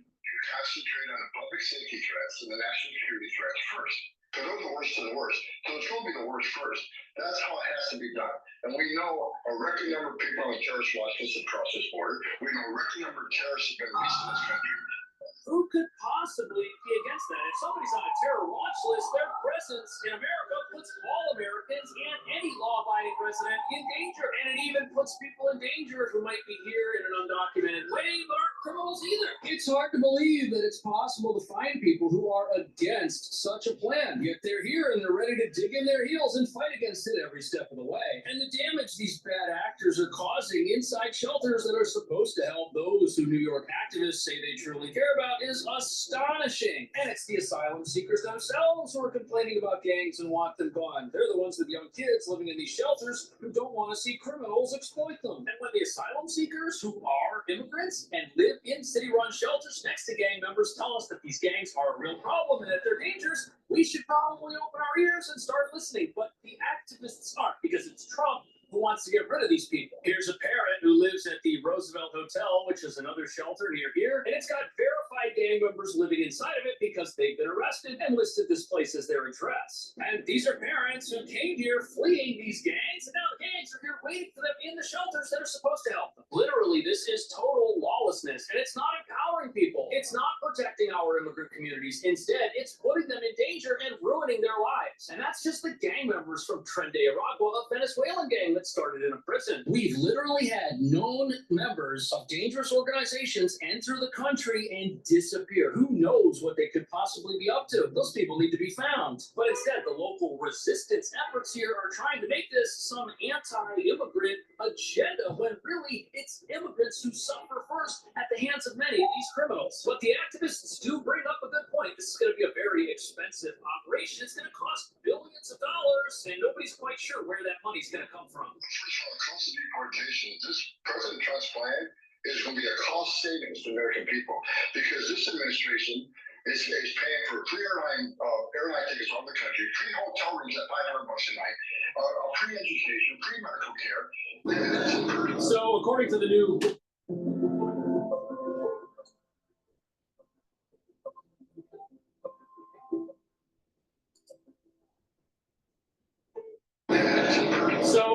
new border czar, this could cost a lot of money at first, but in the long run, it's going to save the country a lot of money, and you can't really put a price on national security in people's lives. It's tough. And as New York City is learning, even the most progressive immigration plans in the entire country will eventually run out of money and run out of ways to help people, which is what's happening here. We've got over 200 asylum shelters here, but they're all at capacity, and people get evicted after 30 and 60-day time periods and have to go live somewhere else, even though they don't have a job, even though they don't have any way to necessarily provide for themselves. These rolling evictions are how city officials have kept the whole thing affordable, even though it really isn't. And sadly, now you've got people living in tents outside some of the very places that were supposed to not help them end up homeless. And not only is this whole asylum industrial complex incredibly expensive to maintain, the idea that criminals are benefiting from it is just sickening. At the same time, nobody from the federal government is telling New York that it can't have its right to shelter rules. And nobody's telling New York that it can't house 60,000 asylum seekers who are law-abiding in hotels like this one. They're just asking for a little help removing gang members and criminals from these places who are doing so much damage. The people inside of them aren't getting anything out of it. But since it's President Trump who wants to locate and deport these bad actors, local activists, hey, this must be an evil plan. It must be wrong because of who's behind it. And just as President Trump may have a mandate from voters to carry out the promises he campaigned upon, our leaders here have a mandate from their voters who still overwhelmingly do not support Donald Trump to get in the way of whatever plan comes our way. And they don't seem to care about the collateral damage and continued suffering that's still going to take place here if the status quo is maintained.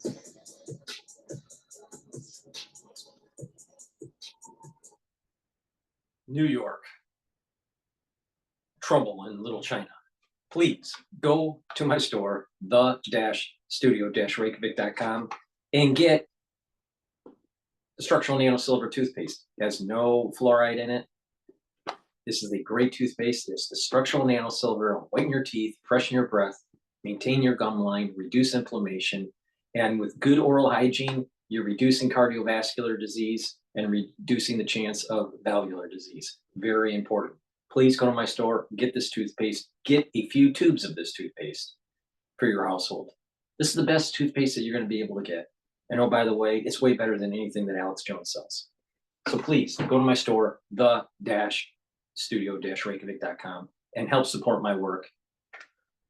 Also, go to my store and get the structural nano silver soaps. I have many varieties. This one happens to be lemongrass. I also have it in peppermint and oatmeal spice and charcoal tea tree. So please go to my store, get the structural nano silver soaps, and get a couple bars for your household. They're very high quality, and it doesn't have, fancy chemicals in it. So it's all natural. So please go to my store, the-studio-reykjavik.com.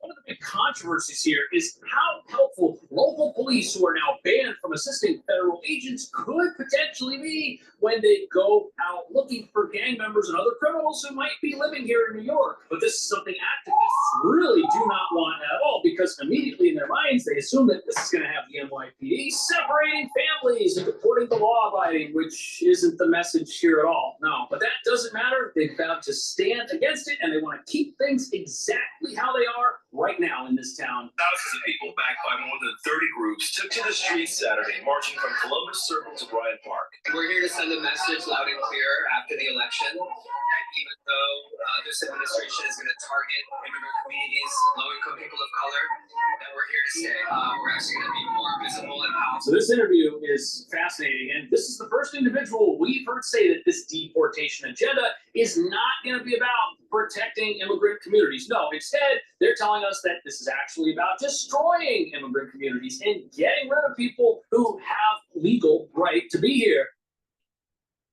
If they have a legal right to be here, then fine. The problem is there are many that are here illegally, and they need to be going through the proper process. First, get rid of the criminals, and then you go after the ones that are here illegally. Or put them on a program where they can, earn legal status. But they shouldn't be given social benefits and all this. We need to help and protect our veterans before we're protecting illegal immigrants or illegal aliens. These protesters really believe this is about rounding up low-income people. Who said that? Only them. But the reality of this is that they didn't vote for Trump, that they don't like Trump. And if he wants to do something, there's no way it's a good thing. No way. And even though these protesters are trying to resist something that's not going to actually happen, there are quite a few people in New York who agree with them. And no matter what happens over the next few months, it may very well be framed as some sort of wicked operation that everyone should be morally opposed to. Even though the entire point of this operation is to put gang members and terror threats, people who are of low moral character, in the back of police cars and take them away to a place where they can't do anyone any harm. But our new border czar says that even if New York isn't going to give him any assistance, he's still going to come here and get the job of removing danger. Welcome to Cutlery and More, the basics of how to use and care for your quality kitchen knives. At Cutlery and More, we have over 1,500 kitchen knives. And get the job of removing dangerous criminals accomplished. I've seen some of these Democratic governors say they're going to stand in the way, they're going to make it hard for us. Well, we're going to do it. So if we can't get assistance from New York City, and I may have, we may have to double the number of agents we send in New York City.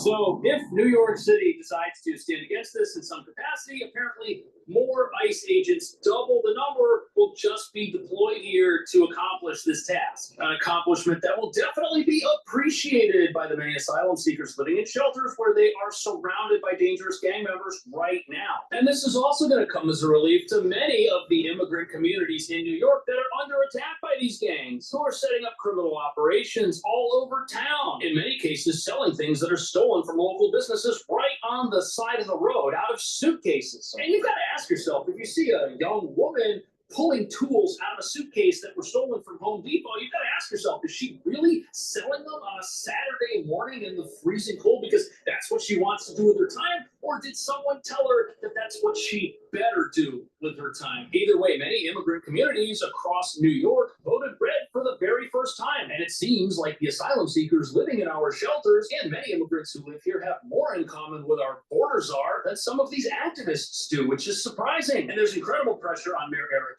Adams right now to pick a side in this immigration-related debate. Will he help Trump? Will he not help Trump? And which New Yorkers should he support? Do you think every New Yorker believes there should not or should be mass deportation? Do you believe every New Yorker believes that? No, but you have said you don't think there should be. But you said, how can I advocate for New Yorkers? So I should only advocate for one type of New Yorker or all New Yorkers? Well, that's tough. I don't think. Oh, really?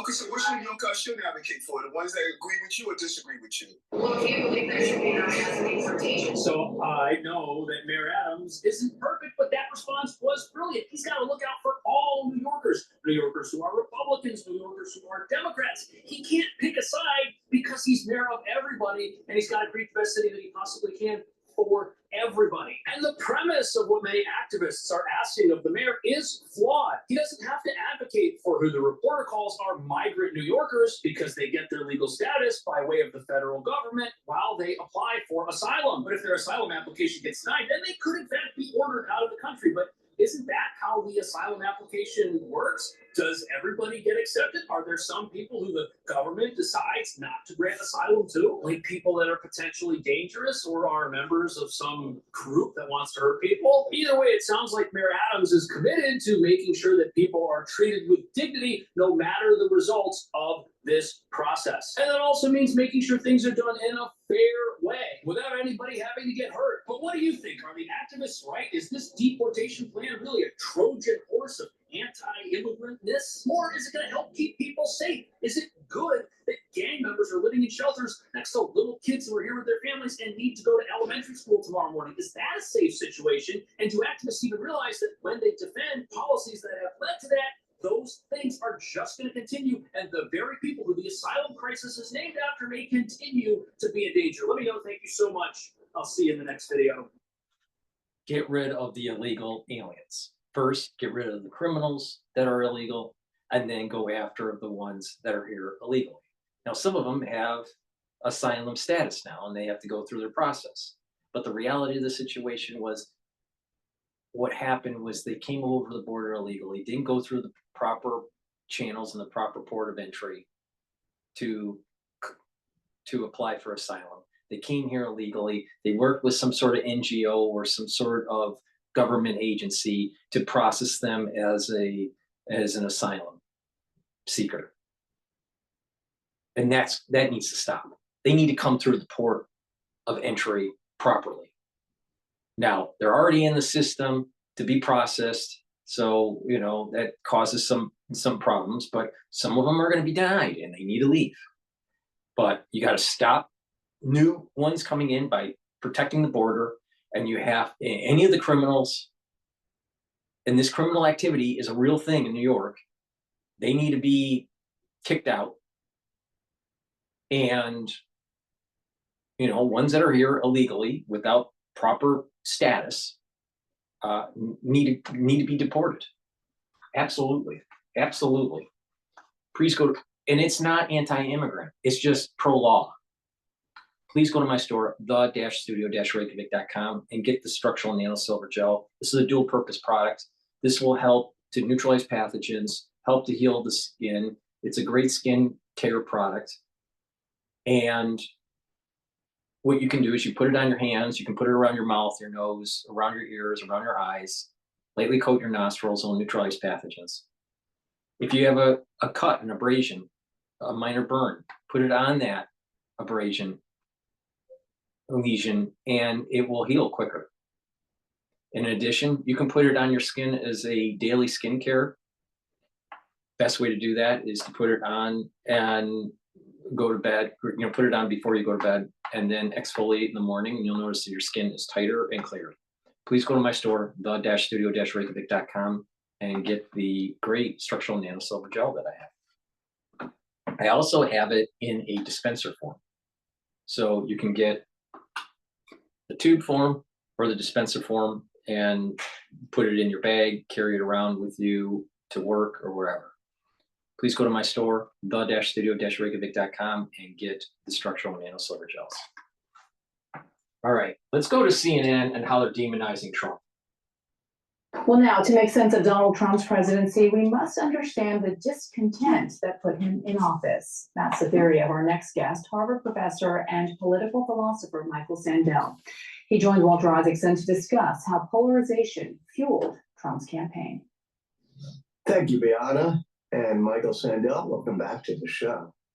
Good to be with you, Walter. When the election results came in, I was rereading your book, Democracy's Discontents, the new version of it. And I said, this is the best explanation of what just happened. Explain to me how democracy's discontents that you write about will manifest in the election. In two ways, Walter. First, people feel that they don't have a meaningful say in how they are governed. It's really a crisis of self-government. People feel overwhelmingly that their voice doesn't matter. That's one. And secondly, people have felt for some time that the moral fabric of community has been unraveling.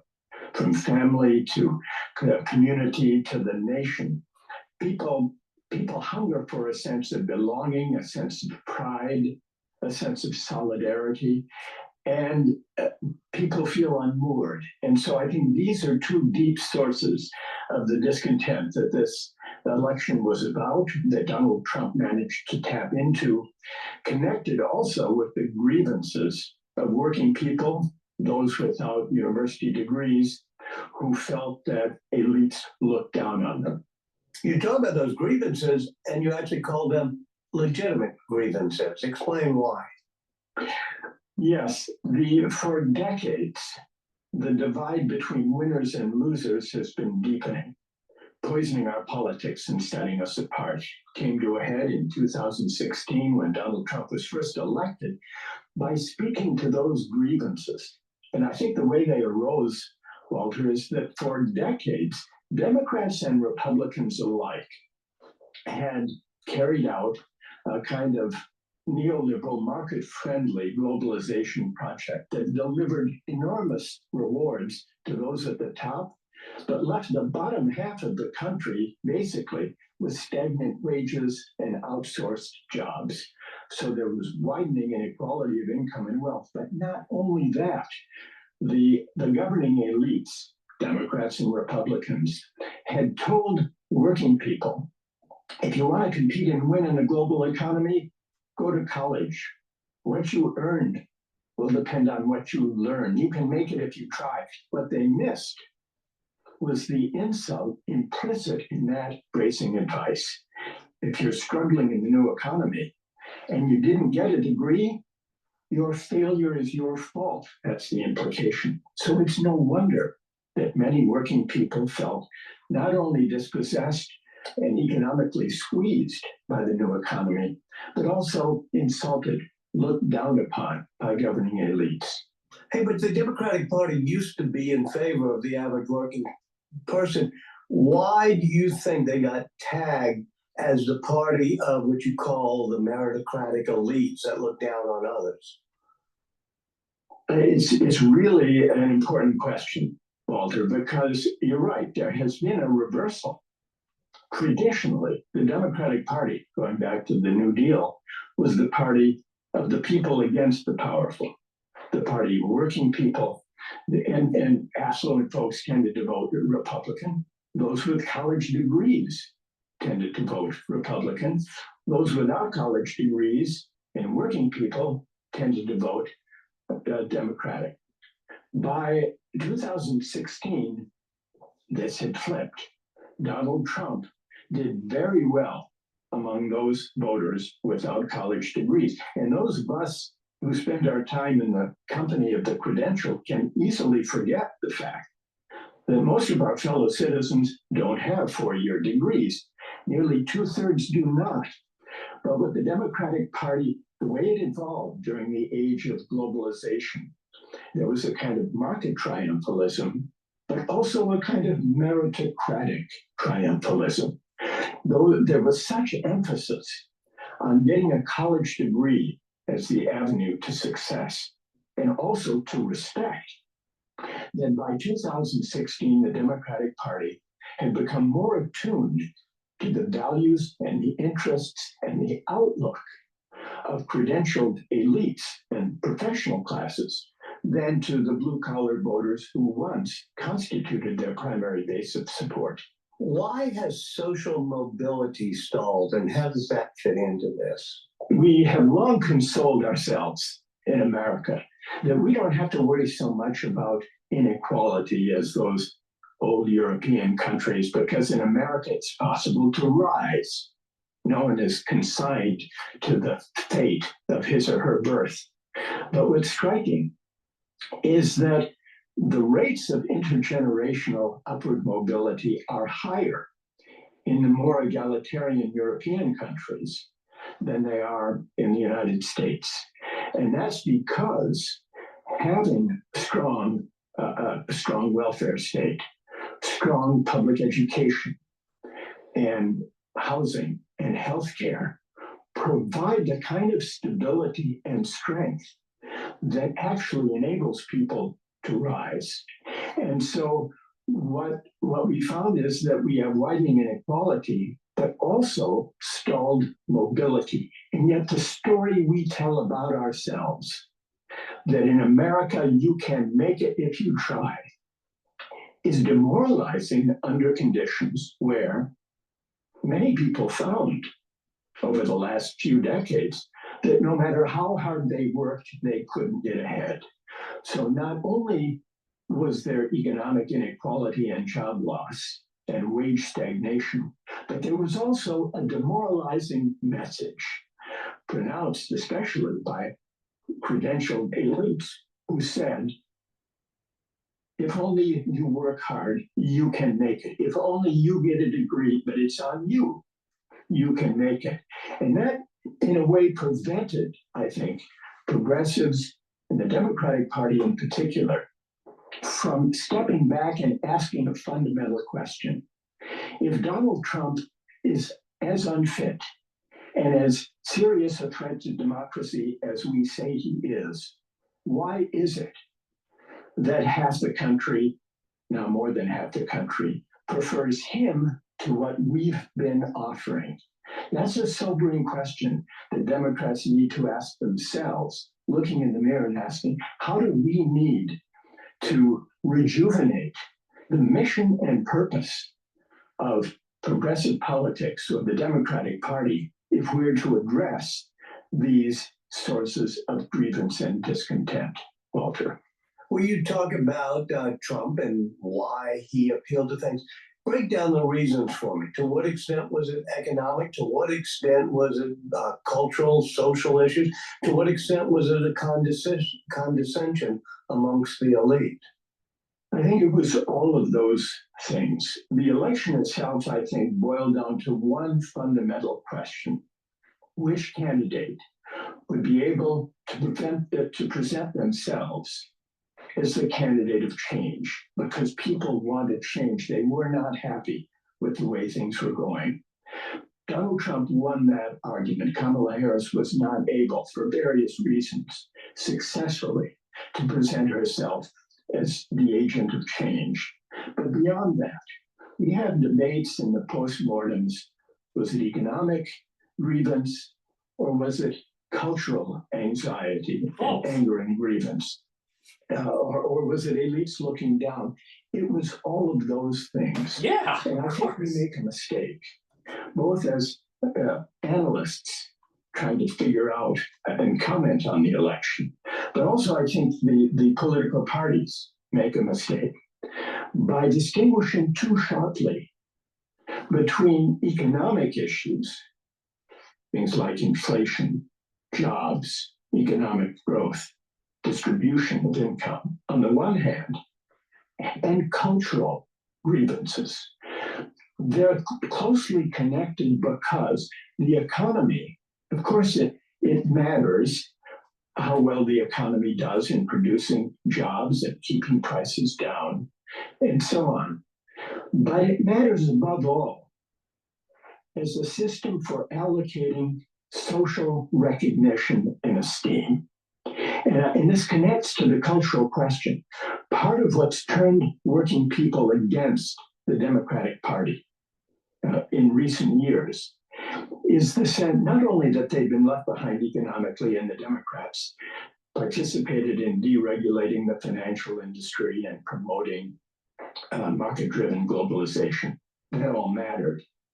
But Democrats didn't focus on the dignity of work, didn't focus on honor, respect, social esteem, and recognition, and the emphasis on telling people that the solution to their troubles was to get a college degree contributed to that, to a kind of credentialist condescension. So people not only felt left behind economically, but they also felt that they were being looked down upon. And this is a volatile brew of economic and cultural grievance that I think Donald Trump very successfully tapped into, and the Democrats haven't quite come to terms with it. One of the philosophical concepts that goes through all of your books, and I think the course in justice that you teach at Harvard, is the notion of the commons. And at a time when there's rising inequality, as we said, and also a little bit less social mobility, at least there's this concept that there's certain things we have in common. We all form a line at the Department of Motor Vehicles. We all get to use the same parks. We all go to the stadium together. And yet I've seen you write about this sorting, a sort of a skybox phenomenon, where no longer are we all sitting together in the same common spaces. Yes, and I think this is at the heart of what people long for when they feel that they're unmoored and we don't have a sense of community that holds us together. You mentioned my name for it is the skyboxification of American life, because in the 90s and early 2000s, sports stadia, which once served as class mixing occasions and places, increasingly even sports stadia were separated. Though those who could occupy the luxury corporate boxes and those fans, common folk in the stands below.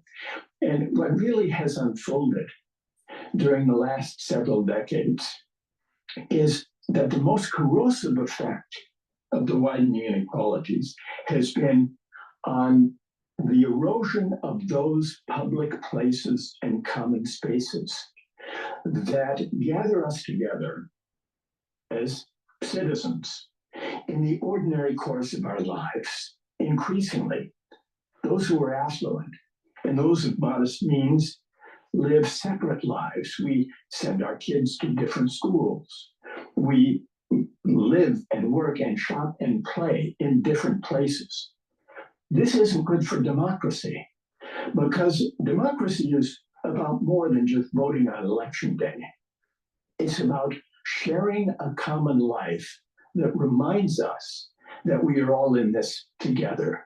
And increasingly, the way our civil society has unraveled, the way there is less and less encounter among people from different walks of life in the ordinary course of our lives, that erodes the sense of commonality that democracy requires. And here's another thing that Democrats and progressives have missed.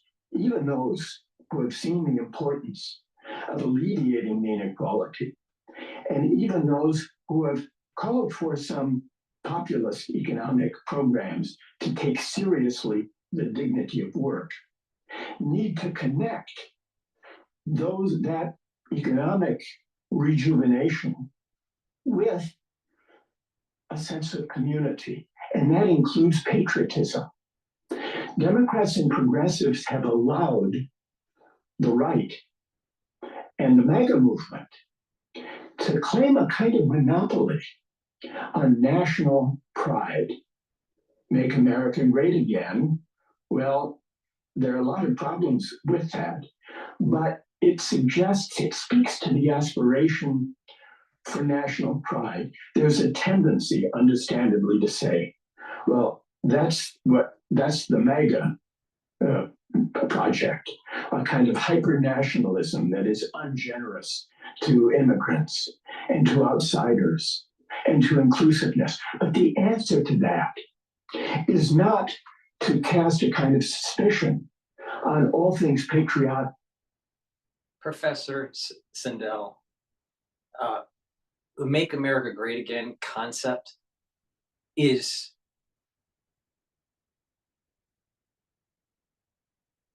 to have proper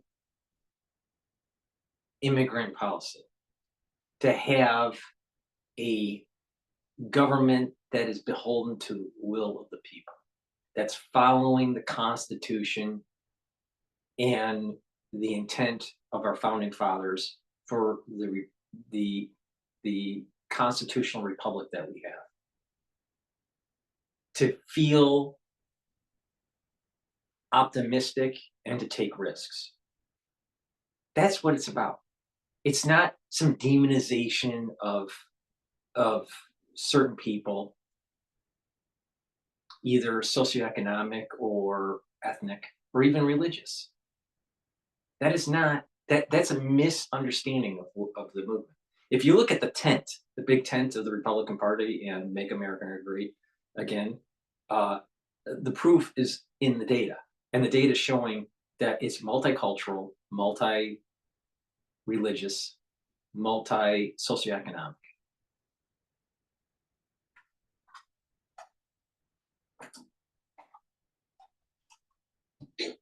But to articulate a progressive vision of what patriotism and national pride and a sense of community can mean. Otherwise, well, tell me what that vision is. Well, part of it is to launch a serious project to renew civil society, to strengthen public places and common spaces of shared democratic citizenship. And that means investing often at the local, state and local level in everything from municipal parks and public transportation and health clinics and public libraries and cultural institutions that bring people together, and especially and above all, I should say, the public school. What about having guest speakers on both sides of the aisle speaking without being demonized by the other crowd?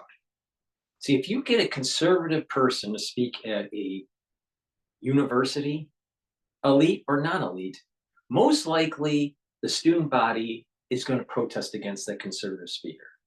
You get someone that's a progressive, and usually, not always, but usually, it goes on without a hitch and there's no protesting on the other side. Why is that? Because, quote, the progressives don't want freedom of speech. They don't want the other side to talk. So the problem isn't the Republicans or Make America Great or the conservatives. The problem is the progressives. The problem is, and that term is even being confused now, and I'll give you an example why. But the bottom line is that the ultra liberal and there is this battle between ultra liberalism and conservatism, and the ultra libs don't want the conservatives to speak. Proof positive of what's going on campus. All right.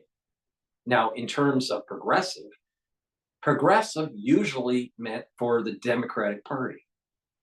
And it has lost its way, which he is articulating well on this point. But Make America Great movement isn't Republican, isn't Democrat. It's actually a progressive Republican or a progressive conservative. There is a progressiveness that is emerging out of this whole Trump phenomenon. Trump is not Republican, he's not Democrat. The neocons, the deep staters, they're either, the neocons are obviously the Republicans, and you got the ultra libs, that are Democrats. Now, of course, you have centrists on both sides of the aisle.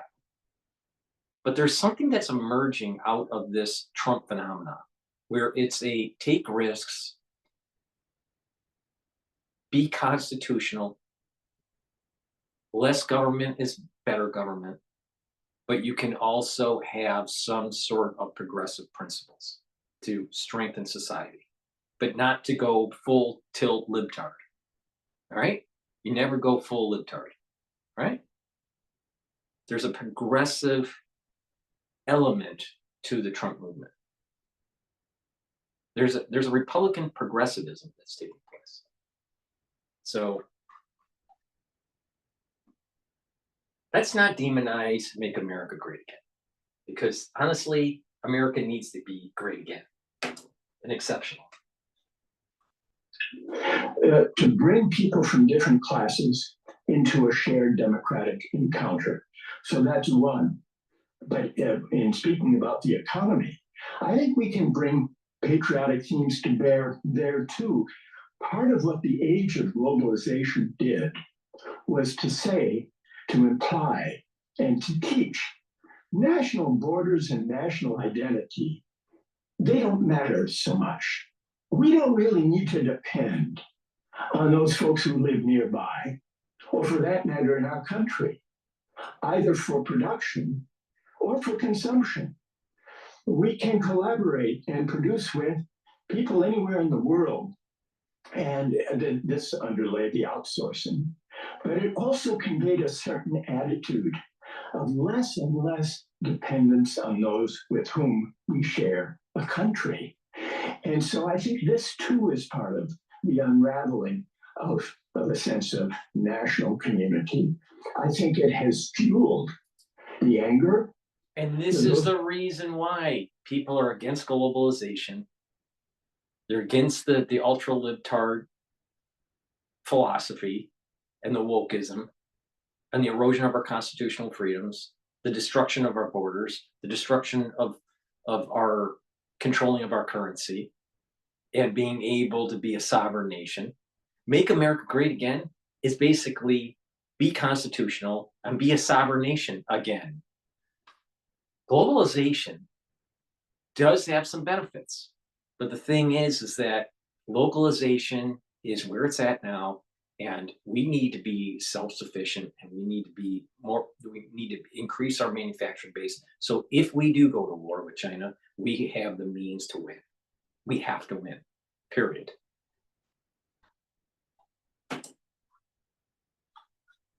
Were broken away with enormous wealth seem to feel less need to rely on fellow citizens closer to home.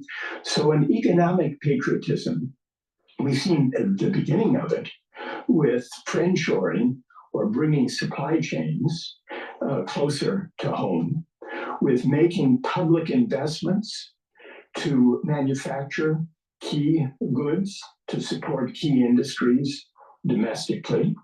That can all be articulated in terms of a kind of rejuvenated patriotism that is connected to the dignity of work and our mutual dependence and our mutual obligations on one another, for one another as fellow citizens. Michael Sandel, thank you so much for joining us. Thank you, Walter. Unfortunately, I never had a class at Harvard with Michael Sandel. He was, in a different department. He wasn't in the biology department. He was more in philosophy or economic department. But please go to my store, the-studio-reykjavik.com. It's the-studio-reykjavik.com and get the ubiquinol. Ubiquinol is the active form for CoQ10. This is the best bioavailable CoQ10 that you can buy. All right. I have a very high quality ubiquinol. I've been taking ubiquinol for many, many, many, many years. So please go to my store, the-studio-reykjavik.com. It'll help to boost up your energy levels. It's an antioxidant, and it helps to improve the health of your neurons. This is very important to take as you get older. NAD+ helps to build up your energy levels, helps to repair your DNA damage, and also helps to improve the health of your neurons. Very important when you get older. You get more DNA damage, so you need to repair it. You need NAD+. When you get older, you need more energy. You need NAD+. And when you get older, you need to protect your neurons. You need NAD+. NAD+ and ubiquinol are synergistic. It's also synergistic with vitamin B complex. Why? Because the vitamin B complex will help the neurons also. So please, you can improve your mental acuity and your mental clarity, your cognitive function by taking supplementation and training your brain, learning new things, talking to people. By changing your lifestyle and doing the proper supplementation, you can improve your neural health. Please go to my store and get the NAD+. And lastly, NAC is a supplement that I've added to my stack. This is very important. It boosts up glutathione levels. By boosting up glutathione levels, you're soaking up free radicals in a different pathway. This is synergistic with C60. In addition, NAC helps to detoxify your liver and your kidney, and it will help to improve calming down the immune system, moving it more into parasympathetic. This helps with anxiety and many people that have attention deficit issues and all this. So please go to my store, the-studio-reykjavik.com, get the NAC, improve your mental health, and detoxify your body, and also boost up those glutathione levels to soak up those free radicals. Please go to my store, the-studio-reykjavik.com, get the NAC, get the NAD+, and get the ubiquinol. They're all high quality products. Go to my store, the-studio-reykjavik.com. I want to listen to Times Radio. As you know, I listen to Times Radio quite often. And they're going to demonize Trump and say he's compromised. What's really important is that we then lean hard into the reconstruction of Ukraine and ensure that we lean hard into giving Ukraine the continued defense capability to defend themselves against further Russian aggression, so that Putin doesn't simply use a ceasefire as a pause and regroup and plan to try and go again, but Ukraine has the wherewithal to defend themselves. We're now getting a picture of the sort of administration Donald Trump wants to build, including some quite controversial appointments. Tulsi Gabbard, Director of National Intelligence, seen by some as a patsy of Putin. We've got a former television presenter, Pete Hegseth, at Defense. We've got an Attorney General who himself has come under a lot of legal scrutiny. Do you think that the normal level of cooperation in intelligence and security matters is going to be possible with the Trump administration? Well, it's really important that it is, Adam. I mean, in many ways, the intelligence cooperation is the core of the special relationship. Of course, we have deep defense cooperation in other areas as well, but intelligence is really where it is different, and it's where the British services are genuinely at the table with their American counterparts. There was some disruption to this during the first Trump administration at the political level, but actually the deep intelligence cooperation continued. And I hope it'll be possible to do so. There's no reason to think that these appointments are focused on us. They're focused more, it would appear, on the internal machinery of the United States. But of course, there are risks if it becomes politicized, then that could have an impact. I was National Security Advisor for nearly the whole of the first Trump administration. I started just a couple of months after he took over and stood down just before the 2020 election. And so I've come across one or two of the other appointments. Marco Rubio, obviously a very senior national security figure, senator with a lot of experience. I've come across Mike Waltz, but no, not the ones that you just mentioned. Obviously, the major security concern for us in Europe is what's happening in Ukraine. Yeah.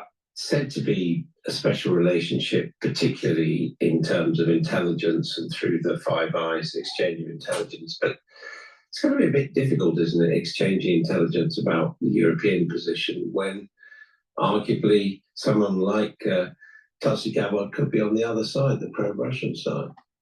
Well, I mean, let's see. I mean, she's been accused of that. I mean, I just don't know her or her track record really well enough to know whether that would compromise the integrity of the intelligence exchange. There are very strong protections. Let's try to demonize the candidates that Trump is nominating, just like the Russian collusion back in 2016. I'll tell you, I am just so sick of these. The intelligence agency needs to be totally gutted. Totally gutted. They do more harm than good. And what is really important, Adam, I think, is to understand that fundamentally what he's determined to do, what President-elect Trump has determined to do, is to put loyalists into one of these jobs to ensure that the machine is pursuing his policies. And what we have to do as one of America's allies is react to the administration as a whole. And so really respond to the policies, whether those are policies, not all of them relevant to us, but clearly a determination to radically reshape the nature of the US government, politicize quite a lot of it. Very tough policies on immigration, that'll affect Latin America, where China is advancing. On the economy, tariffs, tax cuts, deregulation, that's going to have a big effect.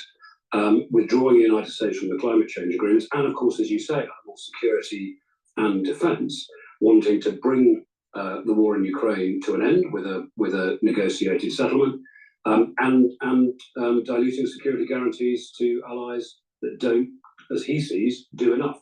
Those are the things we've got to react to, and the personalities in the end are part of that story. But I think we've got to focus on the policy substance and interact with the administration as a whole.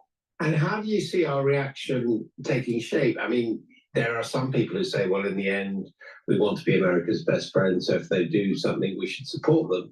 It sounds, from what you're saying, as if there are quite a lot of areas of possible, quite radical disagreement. Yeah, I think, clearly, as we found with the first administration, there are areas where there is substantial disagreement, but you have to find areas on which you can work together. So we will want to ensure that the UK is not affected by some of these tariffs that they're threatening, which, by the way, will also damage American jobs. Really important that we're aligned with the United States on some of the big international issues. Everyone in Europe needs to do more on defence. We actually aligned ourselves with the United States on that during the first Trump administration, the determination to get all Europeans to meet meet the 2% target. We exceed it. We may have to go further. And I think we should have a really candid conversation with them about what a settlement, what a decent settlement in Ukraine might look like. It can't be one that rewards aggression, because that will simply destabilize the world thereafter. The other thing is, yeah, there are areas where we'll have disagreements. We did first time round.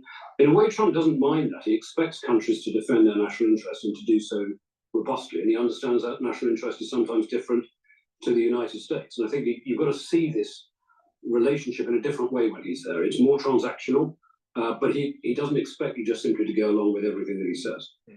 But as far as the settlement in Ukraine goes, a big issue is going to be the status of what remains of Ukraine after any settlement. And it seems that security guarantees, membership of NATO, prospect of membership of the EU are things that the Americans would veto. Well, we don't know that yet. You don't disclose your entire negotiating strategy in advance. It seems that the kind of thing that Trump is talking about is essentially some kind of ceasefire agreement. I don't think we'll see formal concessions of sovereignty.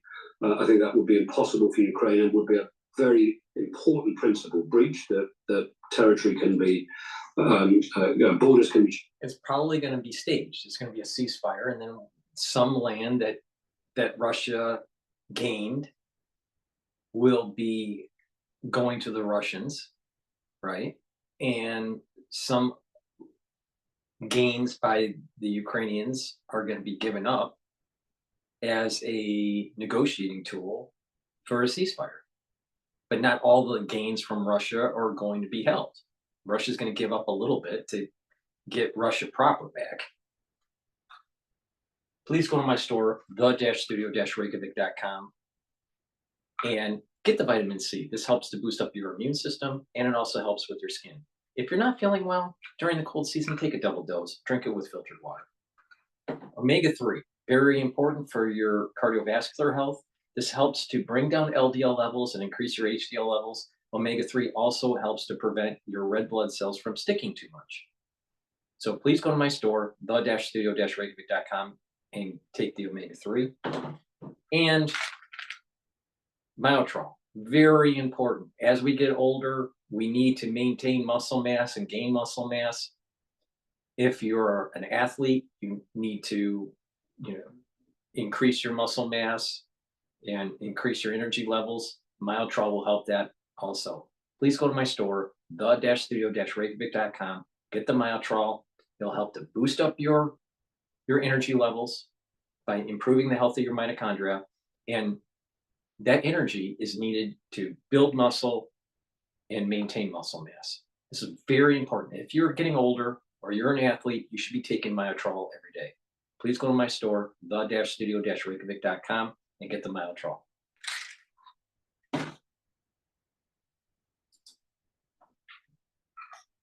If you like, by military action. But if there is a ceasefire, line of control, something of that kind that reduces the violence, Zelensky himself is almost talking in those terms. What's really important is that we then lean hard into the reconstruction of Ukraine and ensure that we lean hard into giving Ukraine the continued defense capability to defend themselves against further Russian aggression, so that Putin doesn't simply use a ceasefire as a pause and regroup and plan to try and go again, but Ukraine has the wherewithal to defend themselves. So much of this is going to depend on the detail of it. Zelensky, as I say, himself is now talking about negotiation.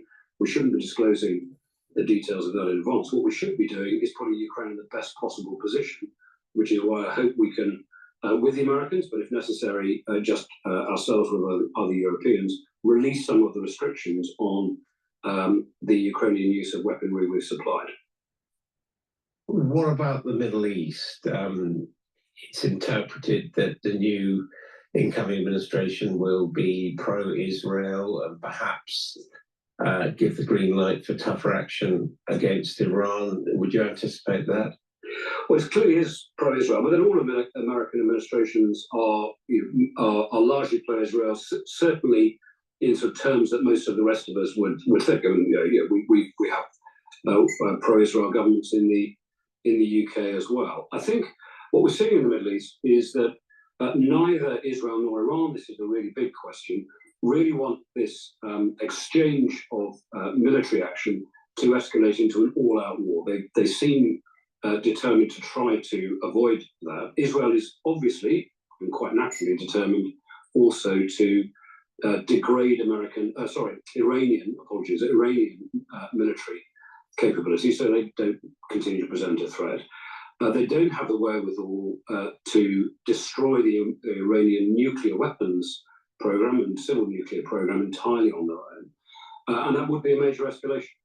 And so what I would expect to see actually in the Middle East is more continuity actually in terms of the realities of this, a continued tension, potentially continued exchanges of military action, but still a desire by both Tel Aviv and Tehran to avoid this escalating into all-out war, which would be very damaging for the whole region and could draw other countries in. Would it help for the UK to prescribe the Iranian Revolutionary Guard? I've always favoured that, although prescription, the legislative requirements of prescription really focus it on non-state terrorist movements, and the IRGC in effect, although they operate like a terrorist movement, is of course an arm of the Iranian state. So I think we should take all the legal action we can against them. And prescription, there are some difficulties, legal difficulties with it. I think we should just work through those and put as much pressure on the IRGC as we can. And prescription or something very like it, it must be part of that. There's been criticism of the new Prime Minister for spending so much time abroad. Do you share that criticism? No, I don't. I think it is inevitable that the head of a government is going to spend a lot of time, particularly right now, on international affairs. Governments get elected on the retail offer to the voter. Alan, you know this better than I. Very much in terms of domestic politics, but the in-tray of a Prime Minister is often determined by events overseas. It's important that a new Prime Minister establishes his relationships and is able to deal with some of those big global challenges that are making the world a more complex place probably than it's been for anyone in that job in the past several decades. And just finally, a big question on those international engagements. Prime Minister's going to Brazil for G20. He's going to meet for the first time Xi Jinping. We've also had a recent meeting with President Biden and Xi Jinping. Are we seeing China come back into play internationally? I think we are. I mean, really, post-COVID, China is advancing on many fronts. They are now the leading trading partner, for example, for nearly every country in Latin America. And as the Trump administration thinks about tariffs on Latin America, both the general tariff and also tariffs as a tool to try and secure concessions on immigration and deporting illegal immigrants, they need to have that in mind, that they really want to see China advance still further. China's too important a country, too important an economy to ignore. We need to have a relationship with them, but that needs to be a relationship that serves our national interest. Diplomacy isn't just about talking to your friends. You do have to talk to your adversaries. You have to talk to your adversaries or potential adversaries from a strong position. There are areas we have to cooperate on with China: climate change, regulation of certain kinds of technology, and so on. They're an important supplier of critical minerals and an awful lot of manufacturing. But we must also be really tough and talk to them with allies from a position of strength. That's the end of my broadcast. Please help support my work by going to my store, the-studio-reykjavik.com, and get the supplements that I offer, such as lignans. This helps to boost up your immune system and also helps with your hormonal health. This is for males and females. It's very important to take lignans every day. It's a powder. You mix it with your food or with a smoothie or with filtered water. Take it every day to boost up your immune system. Very important. I can't tell you enough how important it is to take lignans to boost up your immune system. Resveratrol, very important. It's an antioxidant. It helps to get rid of senescent cells. It's part of the stack. It's synergistic with C60 and NAD+ and ubiquinol. Please go to my store, the-studio-reykjavik.com, and get resveratrol. I've been taking resveratrol for decades. And oh, by the way, I'm older than Alex Jones. And Alex Jones looks a lot older than me. Please go to my store, the-studio-reykjavik.com. Get the multivitamin. Multivitamins are very important as enzymatic cofactors. By having the proper multivitamins, you're going to have better gene expression, better cellular metabolism, better cellular processes. Please go to my store, the-studio-reykjavik.com. Get this multivitamin. This is an easy to digest multivitamin. Make sure you take a multivitamin every day as part of your daily routine. And lastly, Max 35 or Max 14, take it, take a teaspoon of it a day, swish in your mouth, gargle with it, about 20-30 seconds, and then swallow it. It'll neutralize pathogens, and it'll also help to maintain your mucosal lining.